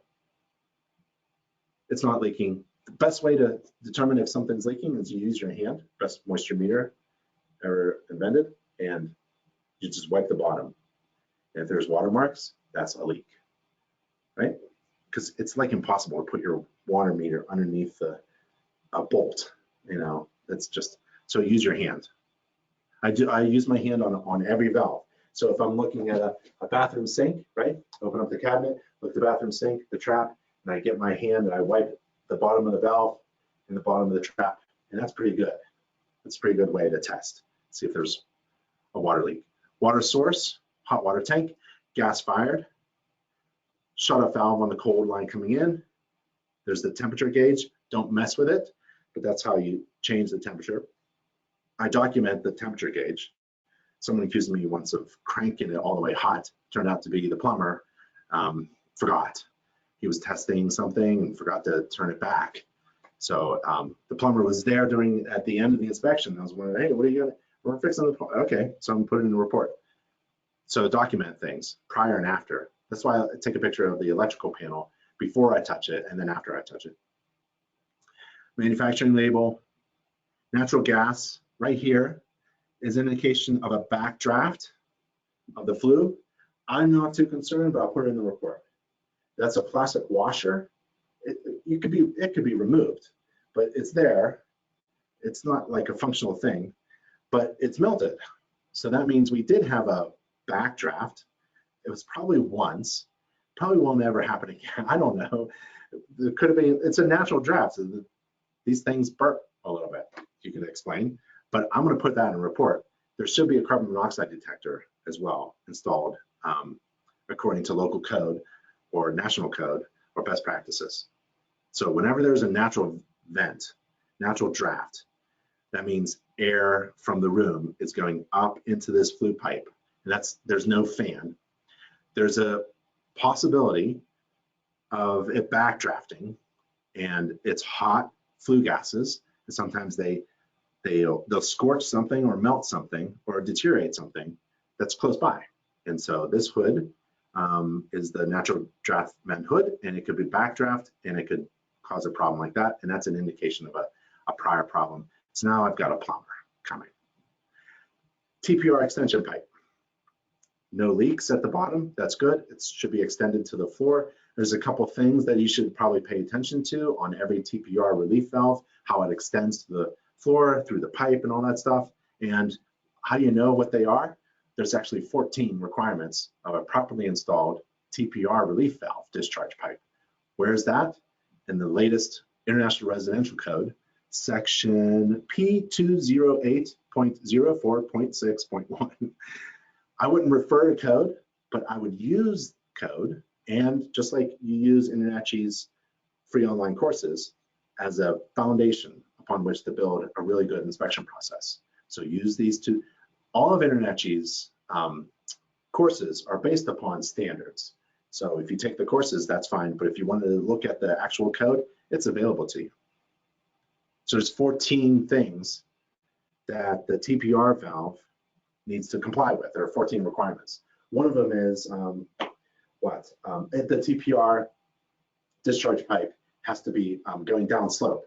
I found one TPR pipe, many actually, in my experience, in my many years of performing inspections. TPR discharge pipes going vertical, up, right? So that's no good, that's a defect. It has to discharge within the same room, within sight, has to be conspicuous, because if a pressure relief valve is discharging, it has to discharge where you're going to see it, because that's an indication of a serious problem.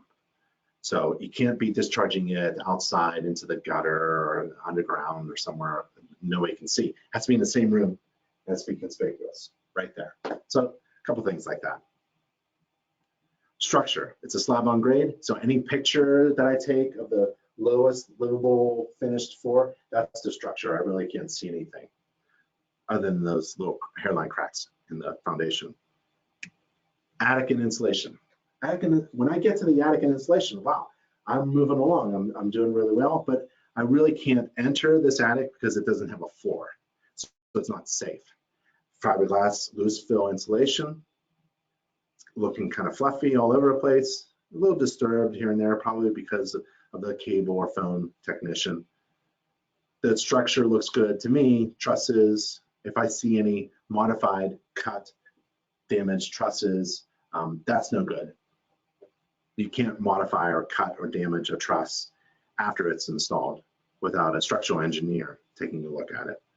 There's clips on the plywood, the particle board looks good. I see a vent. Remember that turtle vent or that hood, that square hood? That's one vent. I take a picture of a mouse trap if I see it, and I'll put it in the report that I observed the mouse trap. I also look for rat traps, nests from animals, pet doors, mouse droppings. I won't identify termites, but I'll look for damage that's caused by insects or organisms. Vents, vent pipe, looking for any kind of roof problem. I ventured out and took a look at this. So this is my access to the attic space through the second floor bedroom ceiling in the closet, and that's my picnic blanket. So I put a picnic blanket on top of the clothing or personal items on the shelf that is below the access panel, so that when I move the access panel, it doesn't get stuff on other people's things. So I use a picnic blanket because a picnic blanket, should be clean enough to eat off of. So that's why I use a picnic blanket, to protect other people's stuff. Okay, interior rooms and bathrooms. It's very easy, maybe 15 minutes for all the interiors and all interior rooms and bathrooms. I think there's 2.5 baths in this house, and basically a bathroom is a couple minutes. You flush the toilets, use the side of your leg to see if it wobbles on the floor. Flush the toilet, turn on the water, hot and cold at the sink, shower, tub, look for water leaks, look for functional flow, test the GFCI, look for a window or a light or a vent or a bathroom vent or something like that. All bathroom vents exhaust outside, and look at the surfaces. Very easy, in and out. Toilet, sink, shower, tub, shower floor, pipe, drain pipe, GFCI. There's a stain on the vinyl because of the carpeting, and so there's a discoloration. It's a minor cosmetic, it's a cosmetic defect. I'll put it in the report as courtesy. That's another cosmetic defect. That's an actual iron that has scorched the carpeting.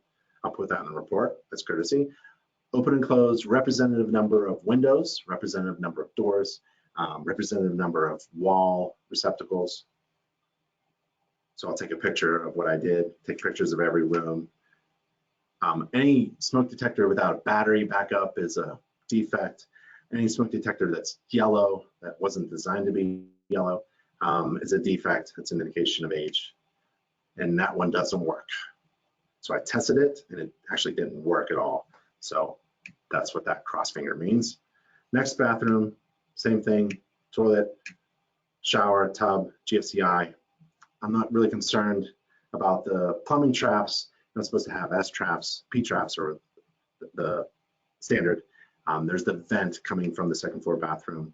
Where the vinyl meets the shower or tub wall, I kind of push on it and see if there's any water damage there underneath the vinyl.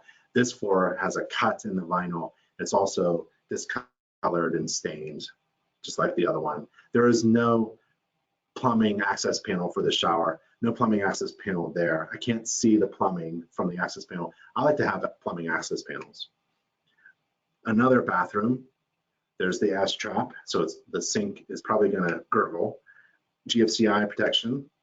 The door doesn't really open and close very well. It's kind of sticky. Oh, this is the door. Oh, this is the front door. Yep. So this is the front door. That's the with a throw latch. Yeah, they don't really have a throw latch on a bathroom door. So that's the metal door, and it sticks. So that's what I'm showing there in the picture. Windows, receptacles. I'm trying to wrap up. I know I have an attached garage, so I'm trying to get to the attached garage. There's a broken window feature, no big deal, minor. Looking at the corners of things, corners of rooms, corners of the laundry room. There's the ceiling. I like to take a look at the ceiling below the second floor bathrooms, and there is a watermark there. So I'll call that as an active leak. The moisture meter was dry. The infrared didn't show anything. That is a moisture meter. They still make them. They're hard to find. InspectorCoach.com and Inspector Outlet have these, I believe. And it's a it's like a extended pin moisture meter. And you know, if it's wet, it gives you a light and an audible indicator. That's all it does. I like it because I don't have to get up on a ladder. I can just reach the ceiling to see if it's wet, or probe through the carpeting and padding to see if the floor is wet. So it's kind of a neat thing. That's Inspector Outlet and Inspector Coach. InspectorOutlet.com, InspectorCoach.com. Wall receptacles, doors, taking a look around. As you can see, I just take pictures of me looking for things so I can describe, you know, to a judge, you know, that I did a thorough inspection and I did not come across that defect that my client is complaining about. I've been taken to small claims court. No big deal. Just make sure you have all your documents in order. Documentation. You should have a local business attorney helping you. So when you do get that call, they can step in with a letter and help resolve those things. And InterNACHI has that kind of service. When you buy insurance, home inspector insurance with InterNACHI, there's a claims person who can come in and just try to kill that complaint with a strong letter supporting you. If that goes even further, oh, and you can find that insurance at nachi.org/insurance. And you should have an agreement system in place. InterNACHI has an agreement system. It's like a legal Zoom for home inspectors. It's within your online account. You can get to all the legal documentation that you need. Make sure you have pictures, video if you can have video, lots of a really nice narrative report, and pictures are worth 1,000 words. So take pictures of everything, and that'll help you. But you know, I went to small claims a few times. Somebody sued me for cat urine in the carpet padding, and that's well beyond the scope of the home inspection. So I was in and out. We were in and out in like 5 minutes. There's a vent pipe, not a vent pipe, there's the ductwork from a floor register. So sometimes I'll pull off a floor register, stick my hand in there, see if there's anything in it, or really a camera, and take a shot. Sometimes there's a lot of debris from when the house was built, and you'll see nails and wood and sawdust and a lot of things like that that may affect people who are sensitive to those things. And maybe I would, if I saw a lot of construction and dust and hair and all that stuff in a ductwork in one of the bedrooms that I randomly selected, I'll recommend a duct cleaning. Fireplace. Remember the fireplace? We had the fireplace cap. The metal cap was rusted at the beginning of this presentation, remember? That was a defect. Well, I'm looking on the inside of the fireplace, looking for defects. It's sooty, so I open up the damper door because you're required to open and close the damper door to make sure it works. And when I opened it, a lot of soot came out, and it's just filled with soot. There's an inch of layer of soot on the damper door itself, and it's just stuck there. So we need a chimney sweep. That's great. And I'm looking for any kind of indications of rollout of smoke. That's no good. Or damage to the firewall, and there is. So there's significant major damage to the walls of the factory-built fireplace. This isn't a brick fireplace.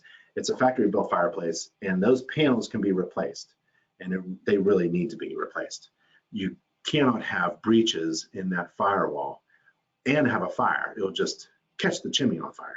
So you're really saving somebody from a fire. So you can see there's a lot of damage there. I'm trying to take a close-up shot of it. And there's a really good close-up shot. You can even see the reinforcement metal wire mesh inside this 1.5 inch thick firewall in the factory built fireplace. So take a look in there. Remember, as you can see from my pictures, I started off away and I moved in a little bit closer and then I got to touch it.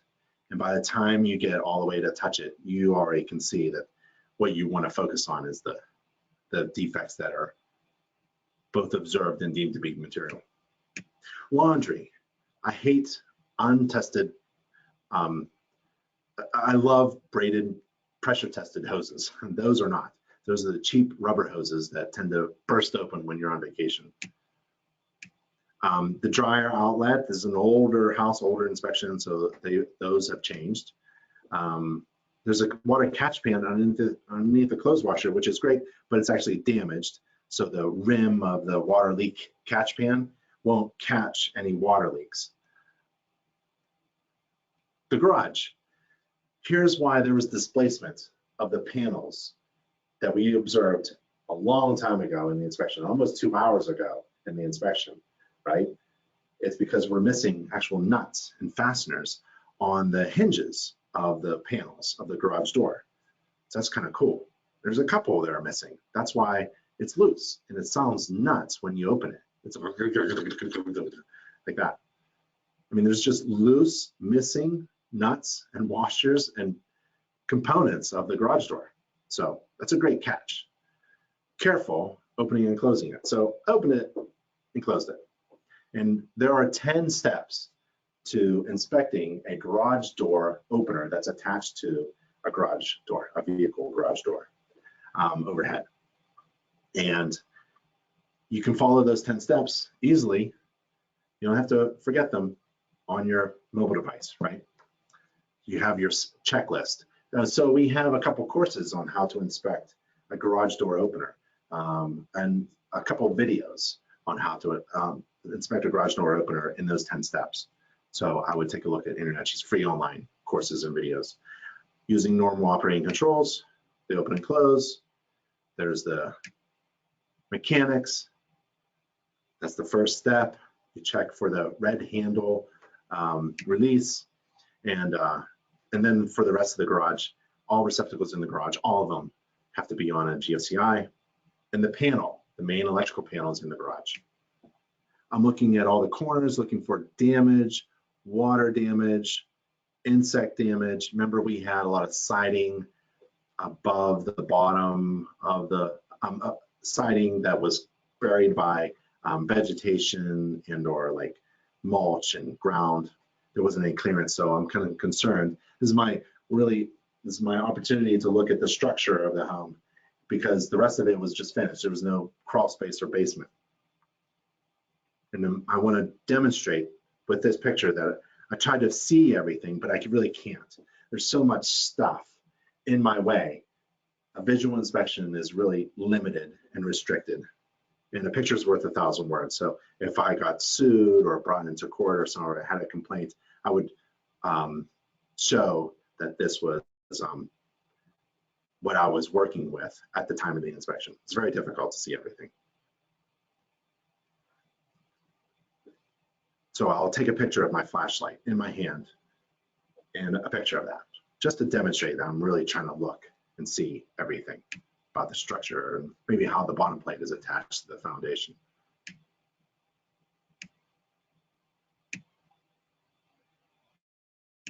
So I take pictures of a lot of things in the garage, all the surfaces. The floor has a hairline crack, no big deal.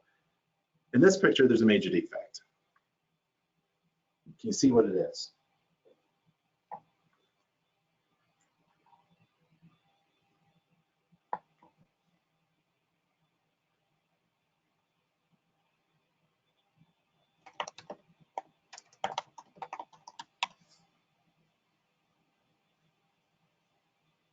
I'm just looking at the questions. No anticipated inspection. Okay. There's a firewall breach in the garage ceiling.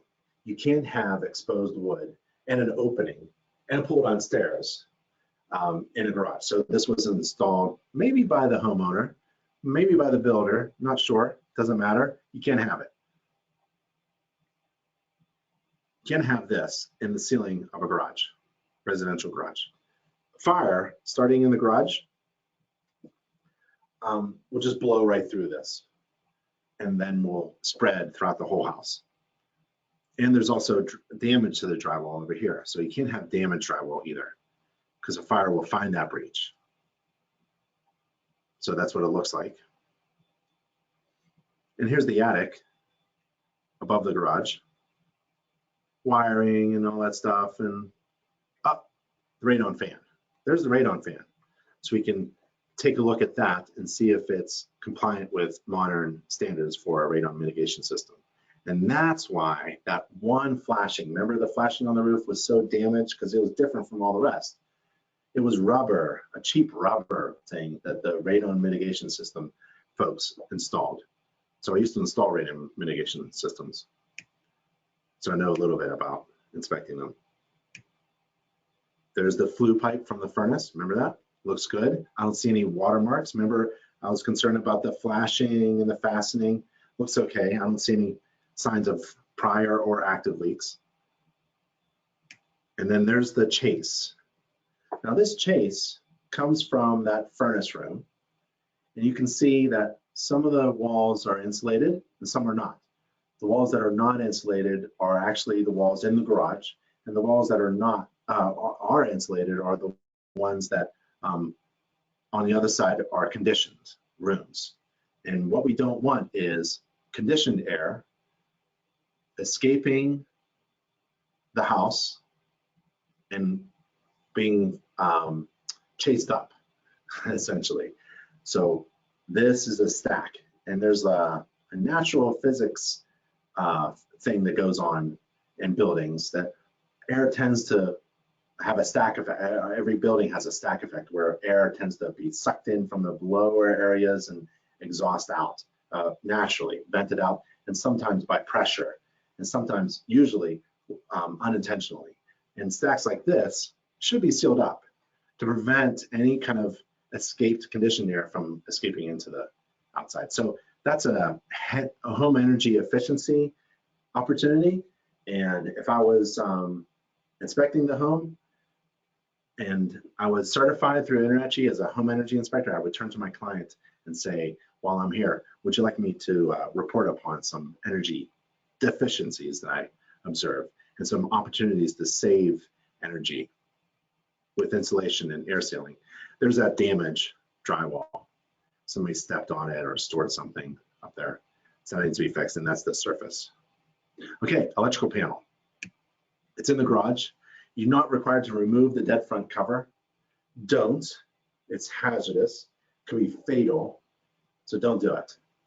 But I opened up this one. You're not required to do it by the standards of practice.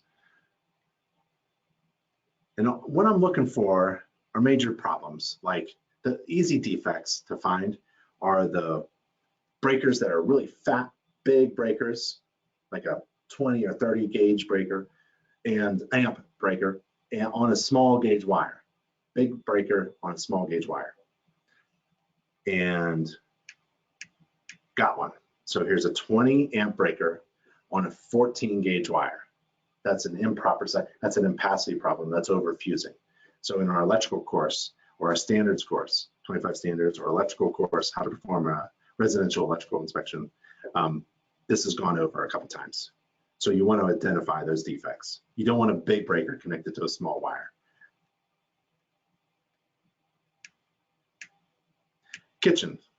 I end my inspection in the kitchen because, well, that's where everybody likes to hang out and talk and have coffee and hopefully something to eat for the home inspector. So I'll inspect the kitchen last, and that's where I'll wind everything up. I'll summarize, I'll go over, and I get paid. And then we shake hands and move on. Kitchen sink, hot and cold water. Take a look for leaks. There is a leak at that feature at the sink. There's a garbage disposal. So the filtering system looks kind of old. And it's leaking at the top, so that's no good. GFCI protection, that's good. But that one doesn't work. So this all kitchen counter receptacles and more have to be protected by GFCI. And there's AFCIs as well. And this home was built in the past before AFCIs, so I will call that out as a defect at the electrical panel. I don't see any AFCIs, and we have GFCI problems as well. So now we need an electrician. We have an overfusing inside the panel and a 20 amp breaker on a 14 gauge wire, lack of AFCIs, and problems with GFCIs. I'll turn on the dishwasher, I'll run a short cycle while I'm there. If it leaks, great. That's absolutely fantastic. It has leaked in the past, and I take a picture of it. It's probably a gasket problem, but who knows, it could be something else like a drainage problem, and I'll put it in the report. I'll wipe everything up, I'll try to drain it and put it back to where I found it.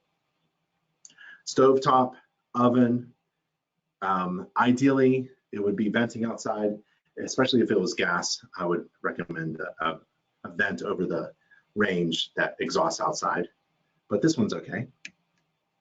Recycling, electric stove.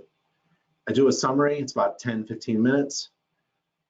I have a report summary in my inspection report software, and I can send the entire report to my client immediately after the inspection. And the report summary is very quick. It's just a few pages long. And then the report itself has a bunch of pictures in it. And there's the leaning posts of the rear gazebo structure, wooden structure. So what I do is I write my reports in the same sequence as I inspected it, which is very similar to the standards of practice sequence. So the first section, the first chapter of my report is the roof, and that's the first section of the standards of practice, and that's the first section that I actually inspect. That's the first system I inspect.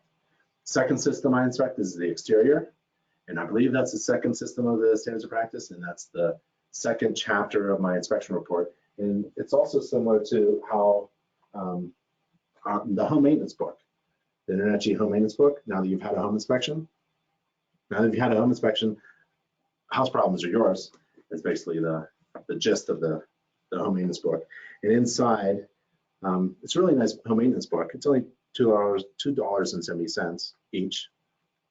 And it adds weight to your electronic report. It also has about 10, 12 different reasons to hire you again, to come back again every year to inspect the house. And every chapter of this is kind of reflective of my inspection process as I move through the house. So that gives the client this consistency. Like, oh, I remember going through the house, then we went down to the basement, and here's the report of the basement, and then we moved up into the attic, and here's the inspection report of the attic comments. So there's a nice flow and consistency there. So there's the air conditioning, a lot of correction and further evaluations. So there's any type of, wherever there's in the report recommendation, like a monitoring recommendation, there's it's in red and all caps and italicized. I want to get, and bolded. I want to get my attention. I want to get my client's attention whenever I made a recommendation. Everything else is black, blue ink, doesn't really, it just describes, like, here's the electrical system, some narrative disclaimers, here's the meter, it's in good condition, grounding outside, main electrical line, location of the panel, and then the next page, there, breaker labeling. Most of the breakers are labeled, not all of them. They all should be more clearly marked. So that's a recommendation there. And it's in red ink, bold, all caps, italicized. Just a recommendation, it's not a requirement. It's really up to you and how you report your defects. But any type of recommendation was all red. So here's monitoring recommended, improvement recommended, improvement repair recommended, correction and further evaluation recommended. So, and that was for the water leak catch pan. That should be replaced. And the rest of the report looks like that. And there's the kitchen. There's some illustrations, and you can get those illustrations to spice up your inspection report from InterNACHI. They're free, downloadable, high res if you want. And that's at nachi.org/gallery if you wanted to boost the look of your inspection report. There's a final report conclusion and walkthrough, and there's a letter from my company to the homeowner that we left. And you can also do creative things like this. This is from the InterNACHI member marketing team, a little lunchbox that says, "We really appreciate you." There's your business card. "Thank you for allowing us to inspect your home. Look inside." And this is for the homeowner when they come back, maybe after work, after the inspection is over and we're out of there. They open up the lunchbox, and what's inside? Well, that's really up to you, right? There could be some marketing material about, "Hey, I just inspected your home. I took care of it." Maybe request a copy of the inspection report, and you'll see that I'm the best inspector in the whole world, yada, yada. If you're moving in the neighborhood, I can be your home inspector, something like that. Because every seller is a potential client. Limit of one, I swipe credit cards into my checking account. And if you don't know how to do that, go to nachi.org/merchant, nachi.org/merchant. And merchant means you have an ability to accept credit card payments. And here's your homework. Look up the word commodity. And then we already talked about it earlier in the class. And then what you want to do is look up these following web pages, nachi.org/everything. And that's a web page of 15 steps to be successful. And it doesn't matter if you're a beginner inspector or a veteran, you should go through those steps. Make sure you have checked off everything that identifies a successful home inspection business. nachi.org/mentoring, if you want some mentoring from experienced inspectors who have agreed to volunteer their time to help other inspectors, nachi.org/mentoring. Inspectorcoach.com is a coaching service. I know the coach, she's great, but I would first download the free stuff that she has available. So there's free, there's a checklist for success in 8 steps. So it's shorter. Oh, here it is. You can download the free 8 steps checklist. That's what I would do. Or you could, it looks like this, 8 steps to building a successful home inspection business. Because sometimes you need a mentor, an experienced inspector, a coach to help you assess where you are, set goals, and then make a customized plan to reach those goals. And so a coach or a mentor should be customizing. There are systems out there that they try to apply to everybody in a blanket kind of way, and that doesn't work. So you want custom one-on-one coaching, but don't hire anything. Download for free the materials first. nachi.org/contact is where you can find everybody. 2 more things. NACHI TV. Some of you are already on NACHI TV right now. We do free live webinars for home inspectors. I really love the business and marketing tips for home inspectors. Look for that guy on the couch. That is your competitor who is really into watching football games all day, or the TV shows, or maybe he's playing a game, a video game, and you're going to beat the heck out of your competitor who's doing that, because that is not you, right? And you want to get smarter while you're driving from job to job. So go to our podcast, nachi.org/podcast, and then you'll hear me talking to you. Some questions. Taking a look at Facebook. Hi, Bradley on Facebook. Thanks for showing up. Angela says, how long should we keep pictures for legal purposes? You should probably consult your legal business attorney, but it's very easy to keep pictures and reports forever. When testing automatic safety reverse, do you close the door on a 2x4, paper towel, roll, or a different way? So that's the 10th step. That's the physical contact reversal test. And InterNACHI does not recommend that you do it because you're going beyond a visual only home inspection. There are 10 steps, 9 of them are visual only, kind of. The 10th one is actual physical contact reverse, so be careful with that. DOSMA, I forget what it stands for, but it's the manufacturers of garage door openers have recommended a 2x4 lying flat below on the floor of the garage where the garage door comes down, and it should automatically reverse. So if you want to do visual only, kind of, it's not really, but you know, if you don't want to touch the door with your hands, you could do the flat 2x4, and you can carry a flat 2x4 in your toolbox, maybe 6 inches long. It's very lightweight, doesn't get in the way, and just put it down, let it bounce back. It should bounce back. If it doesn't, that's a problem. I like the paper towel rule, but eventually it's going to have to stop before it hits the garage floor. So, you know, it's squishy for a while, but eventually the idea is that it hits something solid instead of the floor.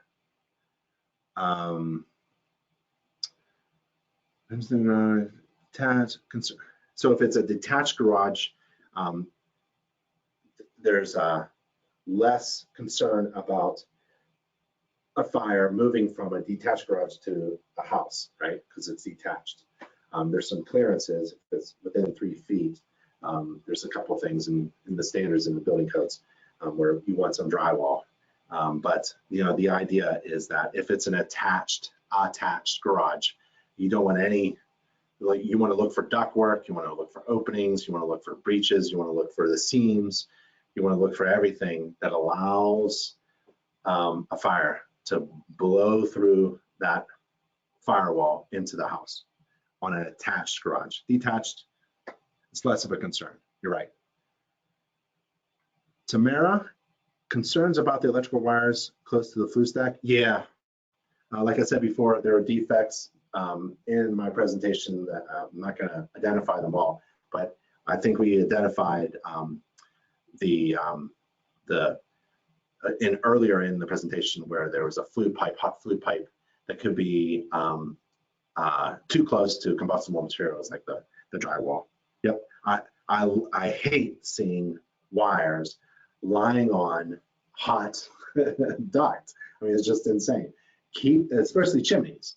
I mean, even though code, right, may say 1 inch clearance or something at minimum, that's just a minimum. So I want that away. And you're not a code inspector or the local township building inspector, so you could say whatever you feel. That's your opinion as a certified home inspector. You want that away? Do it. You know, if you are siding on your client's side, you know, then it's like stairs and handrails. That's my example. So in code, it says you're required to have a handrail for a stairway with 4 or more risers. Oh, no, no, no, no.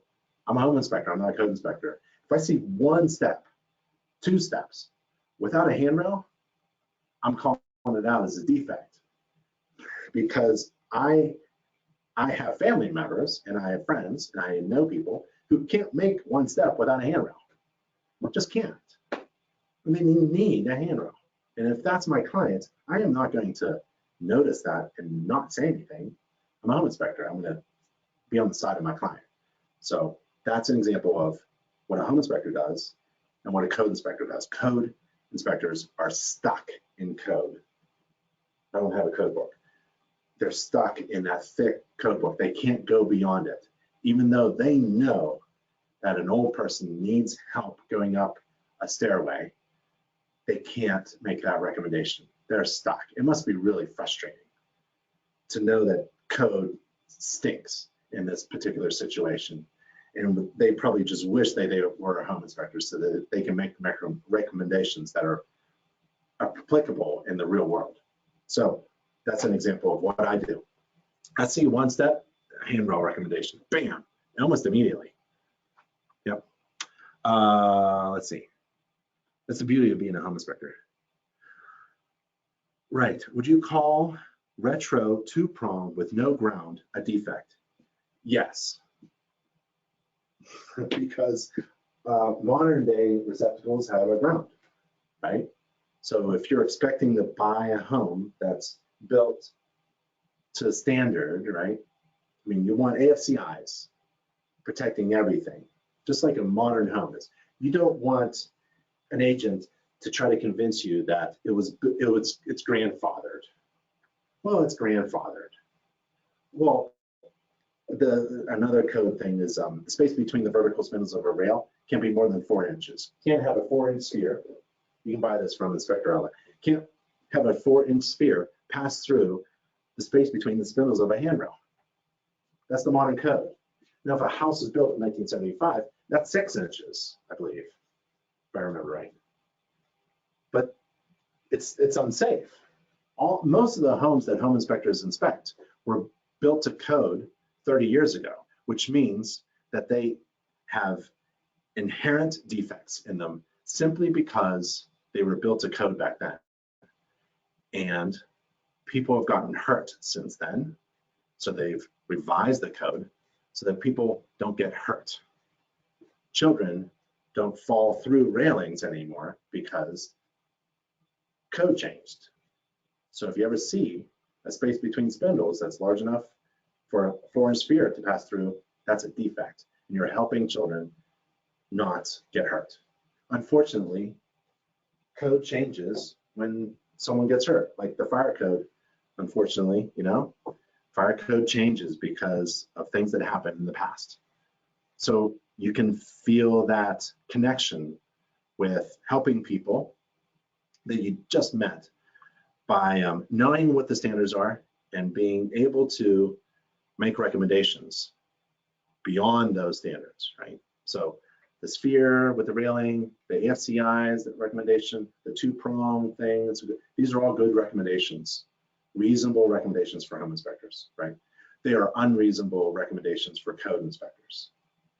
You can't just say it's crazy stuff like, well, you gotta install AFCI's or something, right? That's what building inspectors don't do that. Building inspectors inspect homes according to the local code, which is probably 10 years past. They're always way behind. The township is way behind the code, unless they adopt them immediately. And then for existing homes, they just let them be grandfathered in. That's why real estate agents have problems with the word grandfathering. We're not code inspectors, we're home inspectors. And I personally inspected homes without any regard to the age. I could care less when the house was built. So if it was built 100 years ago, I'm still going to recommend AFCI's and GFCI's and smoke detectors. Okay. Let's see. Where can I find examples of written reports? Excellent question. It's on that nachi.org/everything. So go to this URL, nachi.org/everything, and scroll down to this section about inspection reports. Why don't we just do it?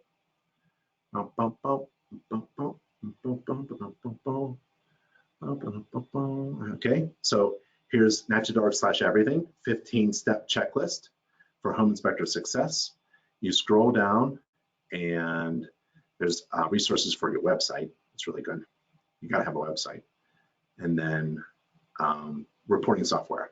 So here's a link to discounted report software through Inspector Outlet. Here's how to write home inspection reports. Here's home inspection report checklists. And here's home inspection sample reports. So you click that. Good question, Charlie. Thanks, John. Said very interesting. Is there any kind of software that you recommend that charges a one-time fee that does not charge per, I don't know.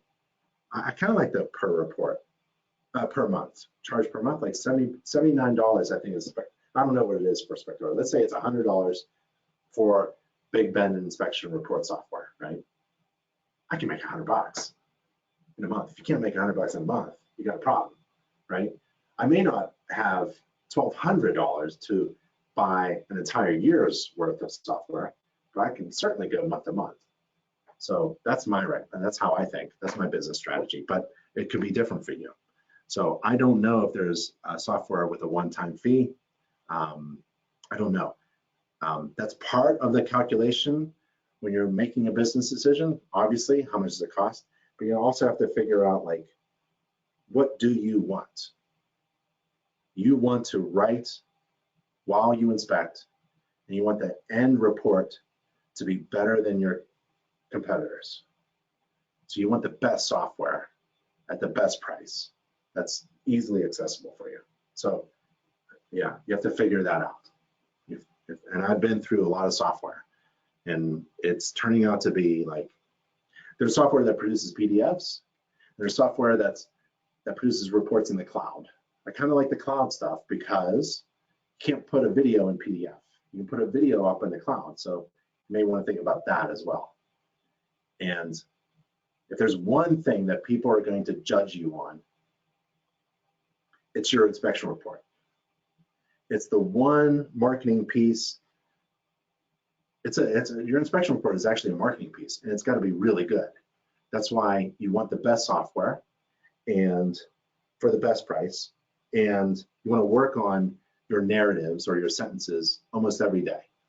You want to keep making small improvements to the way you communicate every day. You don't have to take a big leap in anything in business. It's usually really risky. What you want to do in business is, like, you have, let's say, a dozen things to do. Probably have a lot more than that.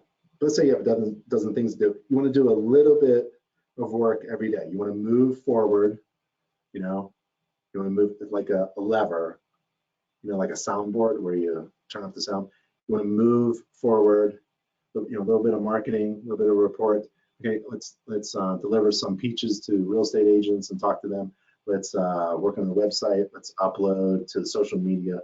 Okay, now I'm gonna work on my scheduling script. I'm working on my website again.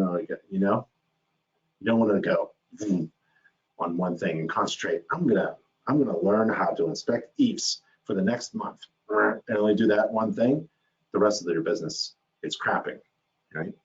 So you have to. The success is small steps on a wide range. And it's manageable that way too. Okay, any questions on Facebook? Nope, okay. Any questions through the webinar system? No? Woo. I want to show you this. This is one of the best things you can do for your business. I know, it's a newsletter. You've got more things to read? Yeah, because I keep bumping into home inspectors that have no clue what is going on, and they're asking questions about their business and how do I boost my business? How do I be more successful? How do I grow it? How do I hire more people? How do I find about drones? That's all in the newsletter. Every month we put the best of the last 2 weeks. We have 2 newsletters every 2 weeks. We put the best stuff in the past 2 weeks in the newsletter. I'm not saying spend 4 hours reading the newsletter. I'm saying open up a newsletter, subscribe to it so it pops in your inbox. You gotta subscribe, open it up and scan real fast. You can read the newsletter on your mobile device, right? While you're eating French fries, before your second inspection, right? Scan through it and find that one thing that you need to read or watch or download that will help your business. That's all I'm asking. Subscribe to the newsletter. We have 2 every month. Every 2 weeks it comes out. And we give you the latest, best thing that you ought to know about. Scan it. Don't read the whole thing. Scan and find that one thing that you need. That's all I'm asking. It's a really great idea. So you don't miss out, okay? And that's at nachi.org, nachi.org/monthly newsletter, one word, nachi.org/monthly newsletter. And I think I'm gonna leave you on that. What do you think? Did you have a good time? Hope you did. You probably registered through NACHI TV, and there it is. That's a little blue TV, nachi.tv.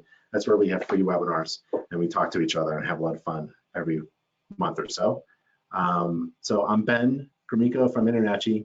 If you have any questions, we're on the contact page.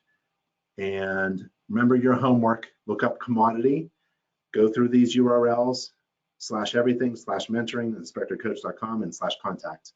And we're always available to you. And we think we have everything you need all in one place. If we don't, if you need something that you don't know how to find it, email us and we'll find it for you so you can be successful at being an InterNACHI member and a certified home inspector. All right, everybody. See ya. Stay safe out there. Bye.